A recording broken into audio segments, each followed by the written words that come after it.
10th class का आज exam हुआ है और ये पेपर है, हाफ ईयरली एग्ज़ाम हुआ है। और ये पेपर मैथमेटिक्स का है, गणित का पेपर है जो कि अनिवार्य सब्जेक्ट होता है। और इसमें कुल 80 ना ऑब्जेक्टिव क्वेश्चंस 80 पूछा गया है, जिसमें 50 क्वेश्चन को सॉल्व करना है। और इस वीडियो में हम इन सभी क्वेश्चंस को सॉल्व करेंगे। और ये सब क्वेश्चन बहुत ही महत्वपूर्ण है, क्योंकि जो बोर्ड एग्जाम होगा, जब आप बोर्ड एग्जाम देने जाएंगे तो उसमें इसी तरह का क्वेश्चन पूछा जाएगा, या फिर ये भी हो सकता है कि यही क्वेश्चन पूछ दे। क्योंकि ऐसा बहुत बार देखा गया है, जो हाफ ईयरली एग्जाम होता है उसका बहुत ज़्यादा क्वेश्चन, जैसे 12th क्लास में ऐसा हुआ था एक बार ना, 80% लगभग 80% क्वेश्चन पूछा हुआ था। तो फिजिक्स का बात हम करें 12th क्लास का, है ना, ये 10th क्लास का है, इसमें से क्वेश्चन निश्चित है बोर्ड एग्जाम में आएगा, इसलिए सभी क्वेश्चन इंपॉर्टेंट है और इन सभी क्वेश्चंस को हम सॉल्व करेंगे। मैथमेटिक्स का ये पेपर है। और चलिए एक एक करके क्वेश्चन में स्टार्ट करें। इसमें निर्देश लिखा गया है और टोटल इसमें 80 ऑब्जेक्टिव क्वेश्चन है, 50 का आंसर बताना है। सभी क्वेश्चन 1 मार्क्स का होता है। और शुरू का जो 50 जिस पे टिक लगाए रहते हैं OMR पे रंगे रहते हैं, वही 50 क्वेश्चंस को जांच किया जाता है, और उसके बाद से अगर एक्स्ट्रा होते हैं तो उसे छोड़ जाते हैं, उसका कोई मतलब नहीं होता है। इसलिए उसी क्वेश्चन का आंसर दीजिए जिसका जो सही आपको लगे, या जो जिसके बारे में आपको पूरा कॉन्फिडेंस हो, पता हो। सेक्शन ए है ऑब्जेक्टिव क्वेश्चंस। चलिए एक एक करके क्वेश्चन स्टार्ट कर रहे हैं। क्वेश्चन नंबर फर्स्ट, पहला क्वेश्चन लिखा हुआ है कि प्रत्येक यौगिक संख्या को किन संख्याओं के गुणनफल के रूप में व्यक्त किया जा सकता है। किस संख्या के बाद किया गया है? यौगिक संख्या का। यौगिक संख्या का मतलब क्या होता है? भाज्य संख्या होता है। यौगिक संख्या मतलब कौन सी संख्या होता है? भाज्य संख्या होता है ना। भाज्य संख्या मतलब जो एक और स्वयं के अलावा भी अन्य संख्या अन्य किसी अंक से विभाजित हो जाए, या अन्य किसी संख्या से विभाजित हो जाए, भाज्य संख्या कहलाता है। तो भाज्य संख्या को किन संख्याओं के गुणनफल के रूप में व्यक्त किया जा सकता है? तो हम पढ़े हैं अंक गणित का आधारभूत पद में भी उसको कहा जाता है कि अगर कोई भी भाज्य संख्या हो, अर्थात यौगिक संख्या हो, उसे हम अभाज्य संख्याओं के अद्वितीय गुणनखंड के रूप में व्यक्त कर सकते हैं। तो क्वेश्चन नंबर पहला का आंसर हो जाएगा बी, है ना। अभाज्य संख्या या यौगिक संख्या को हम किसके गुणनखंड के रूप में व्यक्त करते हैं? तो अभाज्य संख्याओं के अद्वितीय गुणनखंड के रूप में उसे व्यक्त कर सकते हैं। नेक्स्ट क्वेश्चन, उसका इंग्लिश भी लिखा हुआ है। अगर हिंदी में कोई दिक्कत होता है तो इंग्लिश पढ़ लेना चाहिए। अगला क्वेश्चन है 1771 के अभाज्य गुणनखंड। ठीक है, 1771। तो अगर 11 से विभाज्यता का नियम पता हो तो इसी तरह हमें पता चल जा रहा है कि 11 से कटेगा, है ना। 11 के विभाज्यता का नियम क्या होता है? 7 के विभाज्यता का नियम क्या होता है? इसे कमेंट में जरूर बताइए। 11 की विभाज्यता का मतलब यहाँ पे जैसे है 7 1 8, 7 1 8, यानी 11 से कटेगा, है ना। 11 के में 11। ठीक है, इसको भाग दे के देखिए कितना आ रहा है। चलिए हम यहाँ पे भाग ही दे रहे हैं। ठीक है, 11 से। तो 11 एक में 11, एक घटेगा, 7 में एक घटेगा, 6 हो जाएगा, 7 हो जाएगा। ठीक है, 11 छके 66, है ना, एक कट जाएगा, 6 7 -6 1 हो जाएगा, फिर एक है यहाँ पे आ जाएगा, 11 एक में 11, मतलब 161 आएगा। 161, 7 से कट जाएगा, 7 दूना 14, 15 16 21 आएगा, 7 त्रिका 21, मतलब 1771 के अभाज्य गुणनखंड में 11 आएगा, 7 आएगा और 23 आएगा। 7 11 23, ये सही टिक इस पे लगाया गया है ना। क्वेश्चन नंबर दूसरा का जो आंसर है वो सी हो जाएगा। क्वेश्चन नंबर दूसरा का आंसर क्या होगा? सी हो जाएगा। ठीक है, नेक्स्ट क्वेश्चन नंबर तीसरा कह रहे हैं कि दो संख्याओं का लॉसव 142 है ना। एलसीएम कितना दिया हुआ है? 142 दिया हुआ है। ठीक है, और संख्या है संख्या क्या है? तो संख्या 26 है और 91 है। संख्या क्या है? 26 है और 91, तो उनका मौसो बताना है। ठीक है, तो हम लोग फर्स्ट चैप्टर में पढ़े हैं दो संख्याओं के लिए फॉर्मूला होता है लॉसो और मौसो में संबंध, और संख्या में दो संख्या के लिए होता है लॉसो गुणे मौसो। लॉसो गुणे मौसो किसके बराबर होता है? तो पहली संख्या और गुणे दूसरी संख्या। तो यहाँ पे मौसो पूछ रहा है, सब दिया हुआ है, मौसो पूछ रहा है। पहली संख्या मतलब एक संख्या को हम 26 मान लिए, एक संख्या को हम यहाँ पे क्या लिखा हुआ है? 91, तो 91 मान ले रहे हैं। ठीक है, मान नहीं ले रहे हैं, वही हो जाएगा, 91 हो जाएगा। पहली संख्या हो गया 26, दूसरी संख्या हो गया 91। और बाटा में देखिए ये वाला फॉर्मूला है जो हमें यहाँ पे लिखे। ठीक है, क्या है? फॉर्मूला है, याद होना चाहिए, बहुत इंपॉर्टेंट है। इसमें से 10th क्लास में आएगा तो आएगा, 100% आना ही है। लॉसो गुणे मौसो बराबर क्या होता है, पहली संख्या गुणे दूसरी संख्या, ठीक है। अब लॉसो लॉसो यहाँ पर वो तो दिया हुआ है 182, 182 यहाँ पे आ जाएगा, गुणा है इधर, यहाँ पे क्या किसमें है लॉसो, गुणा में, इधर आएगा तो भाग में हो जाएगा, ठीक है। और अब इसी को सॉल्व करेंगे, आंसर आएगा तो 91 से स्पष्ट दिखाई दे रहा है, 91 दूना 82, 2 1 में 2 हो जाएगा, 9 दूना 18, और 2 से 26 कितने बार में कटेगा, 2 से 26 कट जाएगा 13 बार में, ठीक है। 91 दूना 182 हो जाएगा, 2 1 में 9 दूना 18, और 2 से 26 कटेगा 13 बार में, मतलब उनका मौसम कितना आ जाएगा, 13 आ जाएगा। तो ये बहुत सिंपल है ना, जो भी क्वेश्चन पूछेगा उससे आसान ही होगा, आपको प्रैक्टिस करना है, जितने ज़्यादा प्रैक्टिस कीजिएगा उतना ही सिंपल लगेगा, आसान लगेगा, ठीक है। अगला है कि रैखिक समीकरण, अब ये शायद आप लोगों को, हाँ ये चैप्टर तो पढ़ा ही दिया गया रैखिक समीकरण वाला, ठीक है, फिर भी गलत टिक लगा के आए हैं। रैखिक समीकरण है, यहाँ पे 2 रैखिक समीकरण दिया हुआ, इसका अद्वितीय हल बताना है। कौन सा हल बताना है, अद्वितीय हल। तो अद्वितीय हल के कंडीशन होता है a1/a2 यह बराबर नहीं होना चाहिए b1/b2 के, यह उसका कंडीशन होता है। मतलब क्वेश्चन नंबर 4 का आंसर होगा, जो सही उसका आंसर होना चाहिए वो ए होगा, है ना, लेकिन इस पे टिक लगाया गया सी पे, जो कि गलत है, ए ही इसका आंसर होगा, ठीक है। तो ये था क्वेश्चन नंबर 4। क्वेश्चन नंबर 5, रैखिक समीकरण में यदि ना, तो उस पर अद्वितीय लगाया गया, तो इस पर भी अद्वितीय इसका नहीं होगा। देखिए इसमें 3 होता है, अगर a1/a2 जैसे हम ऊपर लिखे थे, a1/a2 बराबर नहीं हो, बराबर नहीं हो b1/b2 के, तो इसका अद्वितीय हल होता है। कितना हल होता है, अद्वितीय हल होता है, ठीक है। लेकिन अगर a1/a2 बराबर हो b1/b2 और a बराबर हो c1/c2, इसका मतलब दोनों समीकरण एक ही हो जाता है, यानी इसका अपरिमित रूप से अनेक हल होता है। कितना हल होता है, अनेक हल होता है। लेकिन a1/a2 बराबर हो b1/b2 और a बराबर नहीं हो c1/c2, तो इसका कोई हल नहीं होता है, ठीक है, इसका कोई हल नहीं होता है। तो इसका आंसर हो जाएगा, यहाँ पे बराबर नहीं है c1/c2 के, तो इसका आंसर हो जाएगा कोई हल नहीं होगा, क्योंकि जो दो रेखा आएगा ना, दोनों रेखा, ये दोनों एक दूसरे के समानांतर होगा, कभी कहीं प्रतिच्छेद नहीं करेगा। जब प्रतिच्छेद करने करेगा ही नहीं, तो इसका कोई भी हल नहीं होगा, है ना, इसका कोई भी हल नहीं होगा। मतलब क्वेश्चन नंबर 5 का आंसर क्या हो जाएगा, क्वेश्चन नंबर 5 का आंसर हो जाएगा सी। क्वेश्चन नंबर 5 का आंसर क्या हो जाएगा, सी हो जाएगा, कोई हल नहीं। Question number 6, 72 kilometre per hour, है ना, 72 किलोमीटर पर आवर को मीटर पर सेकेंड बदलना है, तो डायरेक्ट 5/18 से गुणा कर देते हैं, ठीक है। 72 किलोमीटर पर आवर को मीटर पर सेकेंड बदलने के लिए हम किससे गुणा कर देते हैं, 5/18 से। 18 चौका 72 और 5 चौका 20, यानी ए आ जाएगा 20 मीटर पर सेकेंड। कितना आ जाएगा, 20 मीटर पर सेकेंड। अगर वैसे नहीं पता है तो आप ऐसे सिंपल तरीका से भी सॉल्व कर सकते हैं। 72 अपने स्थान पे, ऊपर क्या है, किलोमीटर, तो किलोमीटर मतलब कितना मीटर होता है, तो 1000 मीटर हो जाएगा। 1000 क्या हो जाएगा, मीटर। और बाटा में क्या है, हावर, कितना हावर है, तो 1 हावर है। 1 हावर मतलब 1 घंटा, और 1 घंटा में कितना मिनट होगा, 60 मिनट। फिर 1 मिनट में कितना सेकेंड होगा, तो 60 सेकेंड। तो ये हो जाएगा बाटा में सेकेंड, मतलब 2 जीरो से 2 जीरो कट जाएगा, ये 6 से कटेगा 72, है ना, 6 1 में 6, 6 दूना 12, 12 बार में कटेगा। फिर ये 6 दूना 12 और ये 10 बचा यहाँ पे, और यहाँ पे 2 बचा, तो 10 दूना क्या हो जाएगा, 20 हो जाएगा। तो ये हो जाएगा 20 मीटर पर सेकेंड। मतलब 72 किलोमीटर पर आवर को हम मीटर, ये याद रखिएगा डायरेक्ट फॉर्मूला यहाँ जो हम लिखे हैं, ठीक है। अगर नहीं पता होता तो आप ऐसे भी सॉल्व कर सकते थे। 72 किलोमीटर पर आवर में कितना मीटर पर सेकेंड होगा, 20 मीटर पर सेकेंड। किलोमीटर पर आवर को मीटर पर सेकेंड बदलने के लिए किससे गुणा करते हैं, 5/18 से गुणा करते हैं, ठीक है।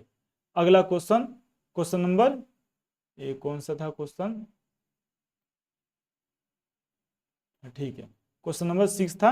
अब ये क्वेश्चन नंबर 7, 7वां क्वेश्चन। ये पूछा हुआ है cos 30 डिग्री, कोसेक 30 डिग्री का मान, किसका मान, कोसेक 30 डिग्री का मान। तो साइन 30 डिग्री का पता होगा तो उसका उल्टा कर देंगे, कोसेक 30 डिग्री का हो जाएगा, है ना। साइन 30 डिग्री जितना भी मान होता है 0 से लेकर के 90 डिग्री तक, sine cos tan cos sec cosec सबका मान पता होना चाहिए, बहुत इंपॉर्टेंट है। 2 पता होगा साइन कॉस का, तो बाकी सब आसानी से बताया जा सकता है। 2 पता होगा तो सबके बारे में बढ़िया से बताया जा सकता है, ठीक है। तो साइन 30 डिग्री का मान होता है 1/2, कितना होता है, 1/2। तो साइन का उल्टा कौन होता है, कोसेक होता है, तो इसका आंसर हो जाएगा 2, है ना। 1/2 का उल्टा क्या हो जाएगा 2। क्वेश्चन नंबर 8, कोट 45 डिग्री, तो कोट 45 डिग्री हो या फिर टेन 45 डिग्री हो या फिर साइन 90 डिग्री हो या फिर कॉस 0 डिग्री हो, है ना, इन सब का वैल्यू कितना आता है, इन सब का वैल्यू 1 आता है। तो क्वेश्चन नंबर 8 जो है इसका आंसर क्या हो जाएगा, क्वेश्चन नंबर 8 का भी आंसर हो जाएगा C1 हो जाएगा, है ना। 9 नंबर क्वेश्चन, 9वां क्वेश्चन है आप लिखा हुआ सेक 60 डिग्री। तो हम बताएं ना, अगर सेक में दिक्कत है तो कॉस 60 डिग्री का याद रखिए। कॉस 60 डिग्री मतलब साइन 30 डिग्री यानी 1/2 होता है ना। कॉस 60 डिग्री मतलब साइन 30 डिग्री यानी कॉस 60 डिग्री का वैल्यू होता है 1/2 होता है।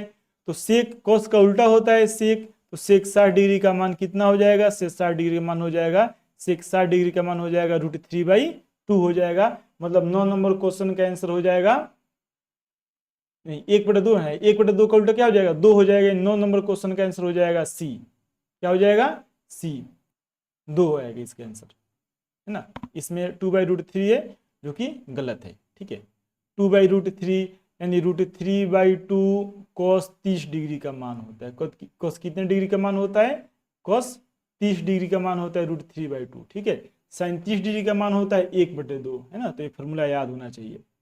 अगला क्वेश्चन है cos 0 डिग्री। हम जानते हैं कि cos 0 डिग्री का मान कितना होता है, तो cos 0 डिग्री का मान होता है 1। cos 0 डिग्री का मान कितना होता है 1 होता है, ठीक है। तो 1 इसका आंसर हो जाएगा B। क्वेश्चन नंबर 10 का आंसर कौन होगा, तो क्वेश्चन नंबर 10 का आंसर हो जाएगा B, cos 0 डिग्री बराबर 1 होगा। tan 90 डिग्री, ठीक है। देखिए tan थीटा बराबर हम क्या लिखते हैं, साइन थीटा बटा cos थीटा। tan थीटा बराबर क्या होता है, साइन थीटा बटा cos थीटा। और साइन थीटा मतलब थीटा यानी यहाँ पे 90 डिग्री की बात है, तो साइन 90 डिग्री का मान होता है 0 की 1 होता है, क्या होता है, तो साइन 90 डिग्री का मान 1 होता है, साइन 90 डिग्री का मान 1 होता है। और cos 90 डिग्री का मान कितना होता है, तो 0 होता है, इसलिए 11 का आंसर हो जाएगा B, 1/0। एक्चुअली में यह अपरिभाषित होगा, क्या हो जाएगा, अपरिभाषित हो जाएगा, ठीक है। अगला question, question number 12, sine 60 degree cos 30 degree. तो हम जानते हैं कि साइन 60 डिग्री का वैल्यू होता है √3/2 और cos 30 डिग्री भी साइन 60 के ही बराबर होता है √3/2। तो √3 को मल्टीप्लाई करेंगे तो 2 रूट के बदला 2 रूट में के अंदर 3 है तो 2 के बदला 1 आएगा और 2 में 2 से मल्टीप्लाई होगा तो 4 हो जाएगा, यानी इसका आंसर हो जाएगा 3/4। 12 नंबर क्वेश्चन का आंसर हो जाएगा ये। Question number 13, 1 - tan square 45 degree. तो हम जानते हैं कि tan 45 डिग्री का मान 1 होता है और 1 का स्क्वायर करेंगे तो 1 आ जाएगा, है ना। तो इसी तरह दिखाई दे रहा है, इसको ज्यादा सॉल्व करने का कोई जरूरत नहीं, ऑब्जेक्टिव क्वेश्चन है। इसी तरह में स्पष्ट रूप से यहाँ पे दिखाई दे रहा है कि 45 डिग्री का यहाँ पे जो लिखा गया ना 45 डिग्री, tan स्क्वायर 45 डिग्री, तो tan 45 डिग्री का मान 1 होता है, तो tan स्क्वायर यानी 1 का स्क्वायर 1 आएगा, 1 में से 1 घटेगा 0 हो जाएगा, ठीक है। और बटा नीचे 2 हो जाएगा, यानी 0 इसका मान आएगा, ऊपर 0 है नीचे कोई अंक आ रहा है तो 0 हो जाएगा, ठीक है। यानी क्या आएगा इसका मान, इसका आंसर क्या आएगा, इसका आंसर आएगा 0। अब tan 90 डिग्री का तो अपरिभाषित होता है, tan 90 डिग्री का क्या होता है, अपरिभाषित होता है, इसलिए tan 90 डिग्री आंसर नहीं होगा। sin 45 डिग्री का मान होता है 1/√2, ये भी आंसर नहीं होगा, 1 के बराबर नहीं आ रहा है, इसका आंसर क्या हो जाएगा, D हो जाएगा, क्या हो जाएगा, D हो जाएगा। चलिए क्वेश्चन नंबर 14 नंबर क्वेश्चन लिखा हुआ है 2 tan 30 डिग्री, मतलब 2 है, ठीक है, tan 30 डिग्री है ना, हम यहाँ पे लिख दे रहे हैं, यहाँ पे हम लिख रहे हैं, इसको सॉल्व करें। तो tan 30 डिग्री का मान कितना होता है, तो tan 30 डिग्री मान याद होना चाहिए 1/√3 होता है कि √3 होता है, तो ये होता है 1/√3 होता है, √3 होता है, ठीक है, 1/√3 होता है। 1 - tan स्क्वायर 30 डिग्री मतलब 1 - 1/√3, इसका हम स्क्वायर करेंगे और इसी को अब हमें क्या करना है, सॉल्व करना है, इसी को हमें क्या करना है, सॉल्व करना है। तो यार यहाँ पे देखिए 2 अपने जगह पे है, जैसे 2 है वैसे हम यहाँ पे 2 लिखे, ठीक है ना। चलिए अब दिखाई दे रहा होगा जो यहाँ पे पॉइंटर जा रहा है वहाँ पे 2 है, यहाँ पे हम तो 2 लिखे, ठीक है। यहाँ पे tan 30 डिग्री है, tan कितना डिग्री है, 30 डिग्री, तो यहाँ पे tan 30 डिग्री वैल्यू 1/√2 होता है, उसको लिखे। 1 - स्क्वायर है, तो यहाँ पे 1 - स्क्वायर किसका स्क्वायर, तो tan 30 डिग्री का, तो हम tan 30 का मान रख दिया 1/√3। अब इसे सॉल्व करेंगे तो ऊपर तो 2 में 1 से मल्टीप्लाई करेंगे तो 2 ही हो जाएगा बटा √3, ये तो ऊपर आ जाएगा। और बाटा में क्या होगा, 1 अपने जगह पे है और -1/√3, तो 1 का स्क्वायर 1 होता है और √3 का स्क्वायर 3 होगा, तो ये 3 यहाँ पे आ जाएगा, है ना, ऐसे है ना 1/1, मतलब 3 आएगा यहाँ पे, 3 में से 1 माइनस करेंगे तो 2 बचेगा, मतलब ऊपर है, चलिए हम यहाँ पे लिख दे रहे हैं, यहाँ पे है 2/√3, 2 बाई क्या है √3, और बाटा में क्या आ जाएगा, तो बाटा में यहाँ पे आएगा 2/3, 2 से 2 कट जाएगा, तो ये हो जाएगा 3, जो नीचे यहाँ पे 3 है ऊपर चला जाएगा, तो 3/√3, है ना, मतलब 3 को क्या लिख सकते हैं, √3 इंटू √3, एक √3 से एक √3 कटेगा, √3 बच जाएगा, और √3 किसका मान होता है, तो ये मान होता है tan 60 डिग्री का, इसलिए क्वेश्चन नंबर 14 का आंसर हो जाएगा tan 60 डिग्री होगा। √3 किसका मान होता है, tan 60 डिग्री का मान होता है। ठीक है, क्वेश्चन नंबर 15, देखिए सेक थीटा बराबर कोसेक थीटा, तो हम जानते हैं कि सेक का उल्टा क्या होता है, कॉस थीटा होता है। ठीक है, अगर नहीं आपको ज्यादा इस तरह याद नहीं आ रहा है तो ऐसे भी आप करके सॉल्व कर सकते हैं। कॉस थीटा का उल्टा क्या होता है, साइन थीटा, तो एकमात्र थीटा का मान 45 डिग्री है, क्योंकि साइन 45 का भी मान आता है 1/√3, 1/√2 आता है, थी नहीं 1/√2 आता है। ठीक है, साइन 45 डिग्री का मान क्या होता है, 1/√2 होता है, और कोस 45 डिग्री का भी मान क्या होता है, तो कोस 45 डिग्री का भी मान होता है 1/√2। तो इसलिए तभी संभव है दोनों मान जब थीटा का मान कितना डिग्री हो, 45 डिग्री। ठीक है, तो सेक थीटा बराबर कोसेक थीटा तभी संभव है जब थीटा का मान कितना डिग्री आना चाहिए, 45 डिग्री रहे, यानी क्वेश्चन नंबर 15 का आंसर हो जाएगा डी, डी नहीं बी, बी 45 डिग्री दिया हुआ है, बी होगा। ठीक है, क्वेश्चन नंबर 16, साइन थीटा में थीटा का मान 0 डिग्री से 90 डिग्री तक बढ़ाने पर साइन थीटा पर क्या प्रभाव पड़ता है। देखिए आपको पता होना चाहिए, है ना, हम यहाँ पे साइन का वैल्यू लिख रहे हैं। ठीक है, साइन 0 का मान 0 होता है, साइन 30 डिग्री का मान होता है 1/2। ठीक है, साइन 45 डिग्री का मान होता है 1/√2, जो कि 1/2 से ज्यादा है ना। साइन 60 डिग्री का मान होता है √3/2, जो कि 1/2 से ज्यादा, मतलब इससे भी ज्यादा है यह, और साइन 90 डिग्री का मान होता है 1, मतलब इसका मान 0 से 1 तक बढ़ता है। 0 से 1 तक क्या होता है, बढ़ता है। 0 से 90 तक हम बढ़ रहे हैं, हम कहाँ से कहाँ गए, 0 से 90, तो साइन थीटा का मान 0 से 1 तक बढ़ता है। साइन थीटा के मान पर क्या प्रभाव पड़ेगा, क्वेश्चन पूछा गया है, तो इसका आंसर ए हो जाएगा, बढ़ता है ना। साइन थीटा का मान जो है वो बढ़ेगा, कब बढ़ेगा, जब थीटा का मान 0 से 90 डिग्री तक बढ़ाया जाएगा तभी बढ़ेगा। यहाँ पे देखिए कह रहे कि a प्लस बी का समपूरक बताना है। ठीक है, तो पहले तो a प्लस बी पता होना चाहिए, तो यहाँ पे लिखा है tan a प्लस बी बराबर √3। मतलब क्या होता है, √3 मतलब होता है tan 60 डिग्री। इसका मतलब ये है implied that a plus B जो पूछ रहा है, तो उस a प्लस बी का मतलब कितना डिग्री है, 60 डिग्री। a प्लस बी का मतलब कितना आ गया, 60 डिग्री। तो यहाँ पे कह रहा है कि a प्लस बी के समपूरक कोण का मान, या फिर a प्लस बी मतलब कितना डिग्री, 60 डिग्री के समपूरक कोण। समपूरक का मतलब होता है दो कोणों का योगफल 180 डिग्री। तो इस जो समपूरक कोण पूछा हुआ है, तो हम क्या करेंगे, 180 में से 60 को घटा देंगे, तो 180 में से 60 घटाएंगे 17, यानी ये हो जाएगा 120 डिग्री। कितना डिग्री हो जाएगा, 120 डिग्री हो जाएगा। इसका आंसर हो जाएगा बी, है ना। तो इस तरह से पूछा हुआ, हम पढ़े हुए हैं, 9th क्लास में पढ़ चुके हैं कि समपूरक कोण का मतलब क्या होता है। तो जब दो कोणों का योगफल कितना डिग्री होता है, 90 डिग्री, 180 डिग्री। हम जब दो कोणों का योगफल 180 डिग्री होता है तो समपूरक कहलाएगा। और यहाँ पे a प्लस बी, तो इसलिए a प्लस बी मतलब कितना, हम पहले सॉल्व करके इसको बता दिए 60 डिग्री, और तब जा करके हम बताएंगे जब 60 डिग्री है तो समपूरक 180 में 60 घटाएंगे तो हो जाएगा 120 डिग्री। ठीक है, क्वेश्चन नंबर 17 नंबर क्वेश्चन कर रहा है कि बिंदु x1 y1 तथा x2 y2 को मिलाने वाली रेखाखंड को m1 अनुपात m2 के अनुपात में आंतरिक रूप से विभक्त करने वाली बिंदु का भुज है। तो ये जो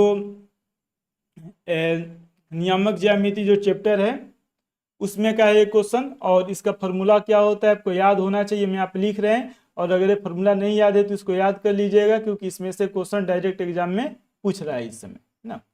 देखिए इसको किस अनुपात, ये तो एक बिंदु का नियम है कि दूसरे का, इसको किस अनुपात में बांटा गया, तो m1 अनुपात m2 के अनुपात। ठीक है, मतलब m2 वाले को हम x1 y1 से गुणा करेंगे, और m1 वाले को किससे गुणा करते हैं, x2 y2 से गुणा करते हैं। ऐसे इसका फॉर्मूले में आता है। मतलब m1 इसका फॉर्मूला क्या हो जाएगा, तो पहले x वाला लिखेंगे, तो x वाला होता है m2 x1, है ना, प्लस इस x के साथ m1 को मल्टीप्लाई करेंगे तो हो जाएगा m1 x2, और बाटा में हम क्या लिखते हैं, बाटा में लिखते हैं m2 प्लस m1 या m1 प्लस m2, कुछ भी लिखा जा सकता है। यहाँ पर भी बाटा में होता है m2 प्लस m1 या m1 प्लस m2। ऊपर क्या होगा यहाँ पे, तो y वालों को लिखेंगे, यानी m2 के साथ y1 में मल्टीप्लाई करते हैं, m2 के साथ किस में मल्टीप्लाई करते हैं, y1 में, और m1 के साथ किस में मल्टीप्लाई करेंगे, y2 में, m1 y2। ठीक है, तो यही इसका फॉर्मूला होता है। और इसमें कह रहे हैं कि भुज, तो हम जानते हैं कि x अक्ष को भुज और y अक्ष को कोटि का, मतलब x का जो मान आता है, x का वैल्यू, वो भुज कहलाया गया है ना, सामान्यतः x अक्ष को ही भुज कहते हैं। ठीक है, तो इसमें भुज का मान है x वाला मान कितना है, तो यह x है, और इधर वाला जो है यह y है। ठीक है, तो x का वैल्यू यहाँ पे कितना है, x का वैल्यू है m2 x1, यानी इसका आंसर हो जाएगा x, इसको पहले लिखे बाद में कोई परिवर्तन नहीं होगा, तो m1 x2 है प्लस m2 x1 बटा m1 प्लस m2, यानी 18 का आंसर हो जाएगा ए। 18 का आंसर क्या हो जाएगा, तो 18 का आंसर होगा ए। क्वेश्चन नंबर 19, बिंदुओं 4, -3 तथा 8, 5 को मिलाने वाली रेखाखंड को 3:1 के अनुपात में आंतरिक रूप से विभक्त करने वाली बिंदु की कोटि, मतलब y का मान बताना है। किसका मान बताना है, y का। तो अभी जो फॉर्मूला रखे थे उसके अनुसार क्या होगा, यहाँ पे किस तरह फॉर्मूला था, y1 में किससे मल्टीप्लाई किया गया था, m2 से। ठीक है, उसके बाद से y2 में किससे मल्टीप्लाई किया गया था, m1 से, और बाटा में क्या लिखा गया था, m1 प्लस m2, है ना। ये फॉर्मूला होगा, किसके लिए होगा, भुज के लिए कि कोटि के लिए। तो कोटि पूछा है, तो कोटि मतलब y वाला जो मान आता है ना, x, y, तो जो y होगा, y का वैल्यू उसके लिए आएगा माने। अब इसी में हम फॉर्मूला, जो इसी में जो भी मान दिया हुआ है उसको रखेंगे, सॉल्व करेंगे, है ना। इसको सॉल्व करना बहुत ही आसान है, सिंपल है। ठीक है, अब देखिए यहाँ पे क्या क्या मान दिया हुआ है, तो इसको हम लिख रहे हैं बराबर, यहाँ पे y1 मतलब y, इसको देखिए, यह हो गया y1, ये हो गया y2, है ना, सिंपल है। ये हो जाएगा m1 और ये हो जाएगा m2। ठीक है, तो y1 मतलब -3 है, क्या है, -3, m2 का मान 1 है, कोई परिवर्तन नहीं होगा, मल्टीप्लाई करेंगे तो 1 से, y2 का मान 5 है, y2 का मान 5 है, और m1 का मान 3 है, और बाटा में m1 प्लस m2 मतलब 3 प्लस 1, 3 प्लस 1, तो 3 और 1 को मल्टीप्लाई करेंगे, ए वाला जो यहाँ पे है, 3 और 1, -3 और 1 को मल्टीप्लाई करेंगे तो -3 आएगा, और 5 और 3 को मल्टीप्लाई करेंगे तो 5 3 15, और 3 और 1 4 हो जाएगा। मतलब 15 में से 3 घटेगा, जो ऊपर है इसको सॉल्व करेंगे, 15 में से जब 3 घटाएंगे, 15 में से किसको घटाएंगे, 3 घटाएंगे, तो ये हो जाएगा 12/4, 4 3 12, यानी इसका आंसर हो जाएगा 3। क्वेश्चन नंबर 19 का आंसर क्या हो जाएगा, क्वेश्चन नंबर 19 का आंसर हो जाएगा ए 3 हो जाएगा। ठीक है, क्वेश्चन नंबर 20, अब देखिए जैसे उसमें कोटि पूछा हुआ था उसी तरह इसमें भुज पूछ दिया है, तो वही फॉर्मूला है, x1 के साथ क्या लिखेंगे, m2, ठीक है, और प्लस x2 के साथ किसको लिखते हैं, m1 को लिखते हैं, और बाटा में क्या लिखते हैं, m1 प्लस m2। ये वाला भुज पूछा है ना, कोटि, x अक्ष को कोटि कहेंगे, नहीं, x अक्ष को भुज और y अक्ष को कोटि कहा जाता है ना, तो भुज यानी x वाला मान पूछा है, यही होगा, सही लिखा गया यहाँ पे। ठीक है, यही मान जो यहाँ पे लिखा गया यही होगा। अब ये देखिए यहाँ पे m1 m2, यानी m1 का मान है 2 और m2 का मान है 3, यह x1 है, यह x2 है। ठीक है, y1 y2 से मतलब है नहीं, यानी x1 का मान -1 है और x2 का मान 4 है, उसी मान को हम फॉर्मूला में रखेंगे। x1 का मान क्या रखा जाए, -1, x1 का मान -1, m2 का मान कितना रखें हम, 3 रखें, प्लस x2 का मान कितना है, 4 है, यहाँ पे जो लिखा गया है मान अभी हम यहाँ पे लिखे हैं। ठीक है, यहाँ पे मान जो लिखे हैं, और m1 का मान यहाँ पे m1 का मान कितना है, तो m1 का मान यहाँ दिखाई दे रहा है कितना है, 2 है। ठीक है, तो यहाँ पे 2 से मल्टीप्लाई कर देंगे, और बेटा m1 प्लस m2 है ना, यहाँ पे m1 प्लस m2, तो 2 प्लस 3, यानी यहाँ पे लिख देंगे 3 और 2 मिलके क्या हो जाएगा, 5 हो जाएगा। ठीक है, चलिए अगले लाइन में हम इसको सॉल्व कर दें। यहाँ पे 3 में -1 से मल्टीप्लाई करेंगे -3 होगा, और 4 में 2 से मल्टीप्लाई करेंगे 4 दूना 8 होगा, और 5 और 2 मिलके कितना हो जाएगा, 7 हो जाएगा। 5 3 8 है ना, 8 में 3 घटेगी, इसको सॉल्व करेंगे ना, तो 8 -3, यानी 8 में से जब 3 घटाएंगे तो हो जाएगा 5, ऊपर बचेगा और नीचे बचेगा 7, 5/7, तो 3 2 5, ये आंसर नहीं आ रहा है क्यों, 4 दूना 8, ठीक है, -3 8, इसमें x1 का वैल्यू -1 रखा गया, ठीक है। m2 का वैल्यू कितना रखे हम, तो m2 का वैल्यू 3 रखे तो -3 आ जाएगा, ठीक है। x2 का 4 और 4 में 2 से मल्टीप्लाई करेंगे, 4 दूना 8 आ जाएगा, प्लस में आएगा 8, 5 3 8, ये तो 7/5 ही आ रहा है। आप लोग कमेंट करके बताइए क्वेश्चन नंबर 20 का आंसर कितना आ रहा है। फॉर्मूला यहाँ पे लिखा गया है, इसको सॉल्व कीजिए और आंसर बताइए कितना आएगा, है ना। नहीं नहीं, हमें यहाँ पे गलती लिख दी है, हमें गलती कर दी है, ठीक है, सही आंसर आ रहा है। m1 प्लस m2 नीचे लिखेंगे ना, तो m1 का मान कितना है यहाँ पे, m1 का मान 2 है। m1 का मान कितना है यहाँ पे जो लिखा गया है, 2:3 है ना, सही है सब। m1 का मान कितना हम रखेंगे, m1 का मान रखेंगे 2, m2 का मान रखेंगे 3, यहाँ पे 5 हम रख दिए हैं, जोड़ के ही हम रख दिए, ठीक है, सही है, 1 आ जाएगा। तो 3 और 2 मतलब यहाँ पे 5 लिखेंगे हम, डायरेक्ट यहीं 5 लिख दिए, 2 एक्स्ट्रा जोड़ दिए 5, तो 5 से 5 कट जाएगा, इसका आंसर हो जाएगा सी, 1 आ जाएगा, है ना। यानी क्वेश्चन नंबर 20 का आंसर 1 आएगा, ठीक है। क्वेश्चन नंबर 21, दो समरूप त्रिभुज की संगत भुजाएं होती है, तो याद रखिएगा समरूप त्रिभुज का विशेषता एक सर्वांगसम होता है, एक समरूप होता है। 10th क्लास में समरूप त्रिभुज के बारे में पढ़ना है। उसकी भुजाओं का अनुपात बराबर होता है, यानी दो उनके संगत भुजाएं समानुपाती होती है ना, यही उसका मतलब होता है समरूप त्रिभुज का। अब यहाँ पे देखिए समरूप त्रिभुज है, ठीक है, तो A B Bata B C, जैसे यहाँ पे क्या लिखा गया, यहाँ पे पहले ऊपर क्या लिखा गया, ए बी है, ए बी में कहाँ पे पहला त्रिभुज में यहाँ से यहाँ ए बी है, ठीक है। बाटा में क्या लिखा गया, ए सी, बाटा में क्या लिखा गया, ए सी, मतलब ए सी, यहाँ पे ए सी। तो इस त्रिभुज के लिए बताएं तो पहले ए बी है, तो उसी तरह इसमें पहले हम क्या लिखेंगे, ऊपर डी लिखेंगे, क्या लिखेंगे, डी। और बाटा में क्या है, ए सी, मतलब शुरू से लास्ट में, तो यहाँ पे क्या लिखेंगे, डी एफ, डी एफ। तो यही इसका आंसर हो जाएगा। देखिए डीई डी इसमें आ रहा है, इसमें आ रहा है डीई डी एफ, तो ये दोनों होगा ही नहीं, ठीक है। अब डी ऊपर से ही है, नीचे है डी एफ, इसमें ई एफ गलत है, इसका आंसर हो जाएगा डीई बटा डी एफ, यानी इसका आंसर क्या हो जाएगा, 22 का बी हो जाएगा। तो बहुत सिंपल है, बहुत ही आसान है यह, है ना, सर्वांग सम में आता है, ठीक है। त्रिभुजों की सर्वांग समता और समरूपता, तो 10th में सर्वांग सम नहीं पढ़ना है, समरूपता के बारे में पढ़ना है, समान रूप का। तो जब समान रूप का होगा तो पूछा हुआ था पहले वाले क्वेश्चन में, तो उनके भुजाओं का अनुपात क्या है, भुजाओं का अनुपात बराबर है, मतलब एक दूसरे के समानुपाती होता है। क्वेश्चन नंबर 22 का आंसर क्या होगा, यहाँ पे बी हो जाएगा, ठीक है। क्वेश्चन नंबर 23, 22 था ये, क्वेश्चन नंबर 23। यहाँ पे कह रहे कि यदि त्रिभुज समरूप है तो बताना है कि इसमें कौन सा विकल्प असत्य है। तो देखिए इसी से हम बताएंगे, जैसे यहाँ पे बी ए सी है, क्या है, पहले बी उसके बाद ए उसके बाद सी, ये होना चाहिए क्यू पी आर, ठीक है। बी ए सी है ना, ए जो है शुरू में है वो बीच में है, तो पी शुरू में है तो बीच में होना चाहिए, ठीक है। क्यू पी आर है बराबर क्यू पी आर, ये पहला सही है।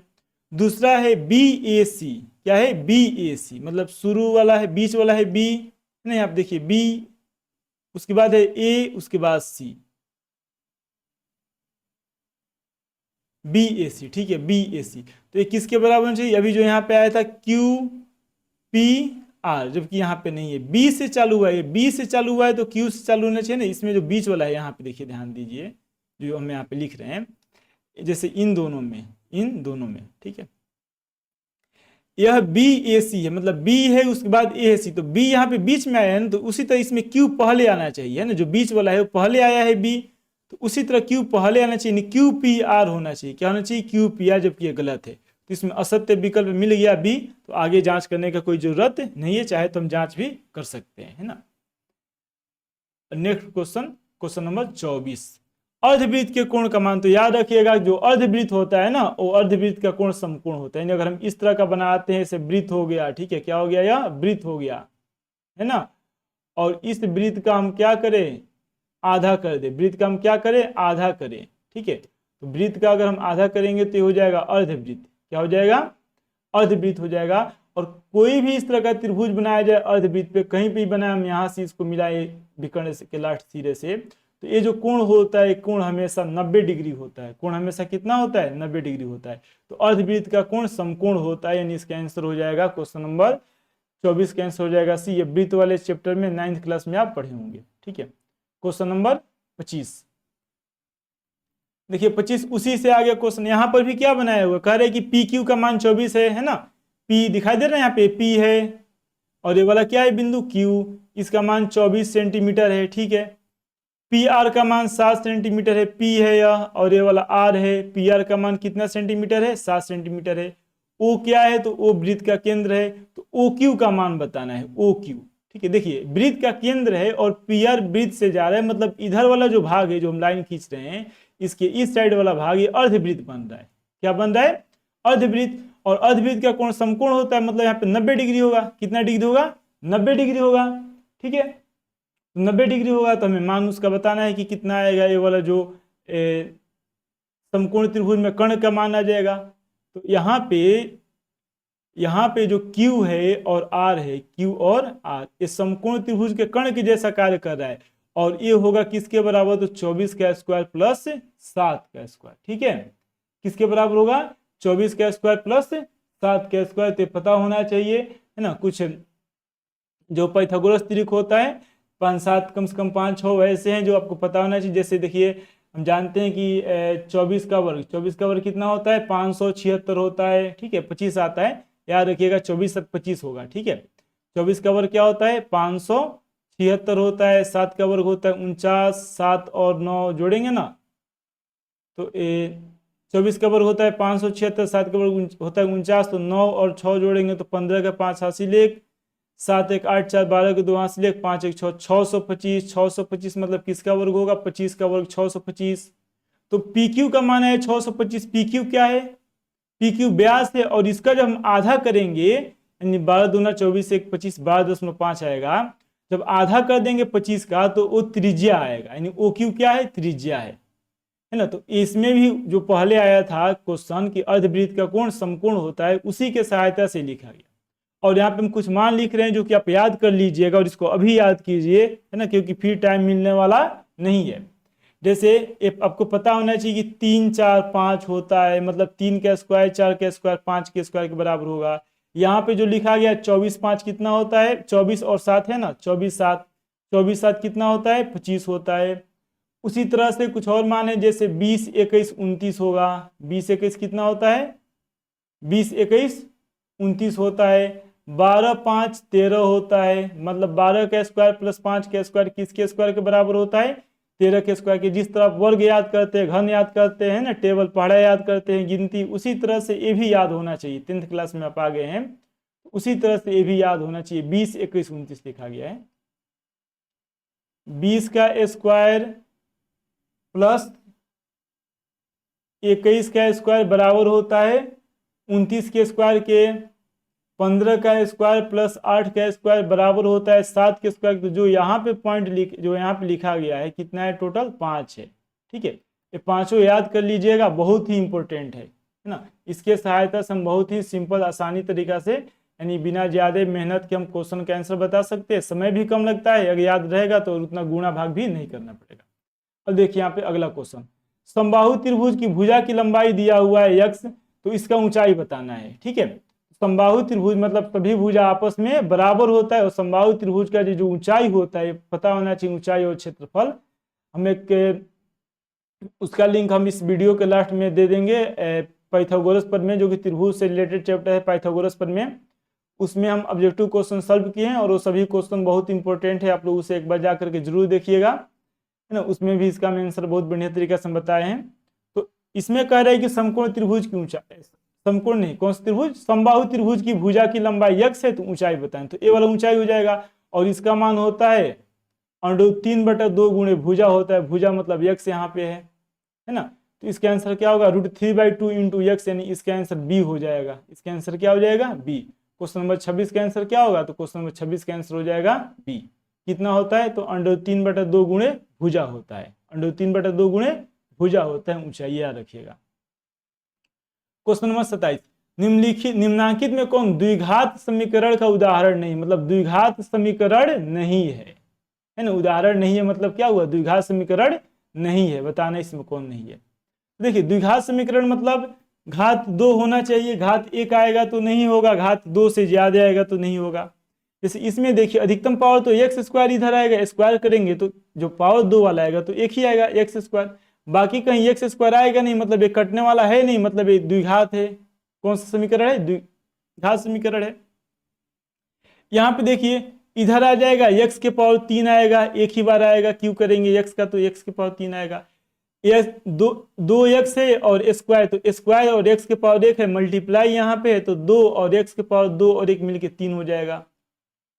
मतलब एक क्यू से एक क्यू तो कटेगा, लेकिन 2x स्क्वायर है और एक x स्क्वायर है, मतलब यहाँ पे एक x नहीं गलत बोल रहे हैं ना, x के पावर 3 है, x क्यू है, ठीक है, और ये 2x क्यू है। यहाँ पे क्या है यह, यहाँ पे जब 2x में किस में 2x है, इस 2x में x स्क्वायर से मल्टीप्लाई किया गया तो 2x के पावर आएगा 3, और बराबर की इधर क्या आएगा x के पावर 3, तो एक x के पावर 3 से एक x के पावर 3 कटा, एक बच जाएगा, कितना बचेगा, एक बचेगा, मतलब इसमें पावर 3 आ जाएगा, अधिकतम पावर क्या आएगा 3, यानी ये द्विघात नहीं है, ठीक है, द्विघात नहीं है। चलिए सी और डी भी हम जांच करके बता रहे हैं। जैसे यहाँ पे आ रहा है 3x स्क्वायर, ठीक है, और इसमें हम x का स्क्वायर करेंगे, एक ही आएगा, मतलब कट जाएगा, लेकिन यहाँ पे एक दो x स्क्वायर बच जाएगा, यानी ये भी द्विघात समीकरण है ना, ए भी द्विघात है, सी भी द्विघात है। और डी में देखिए इसको जब मल्टीप्लाई करेंगे तो 2x स्क्वायर आएगा, और x को मल्टीप्लाई करेंगे तो x स्क्वायर आएगा, 2x स्क्वायर से एक x स्क्वायर खत्म कर हो जाएगा तो x स्क्वायर बच जाएगा, मतलब ए भी द्विघात है ना। तो ए सी डी द्विघात है, जबकि ए सी डी द्विघात समीकरण है, जबकि बी द्विघात नहीं है। और वही पूछ रहा है कि कौन द्विघात नहीं है, तो इसका आंसर हो जाएगा बी। जिस तरह से हम बताए हैं वैसे आपको प्रैक्टिस होना चाहिए बढ़िया से सॉल्व करने के लिए। चलिए अगला क्वेश्चन नंबर 28 नंबर था 28।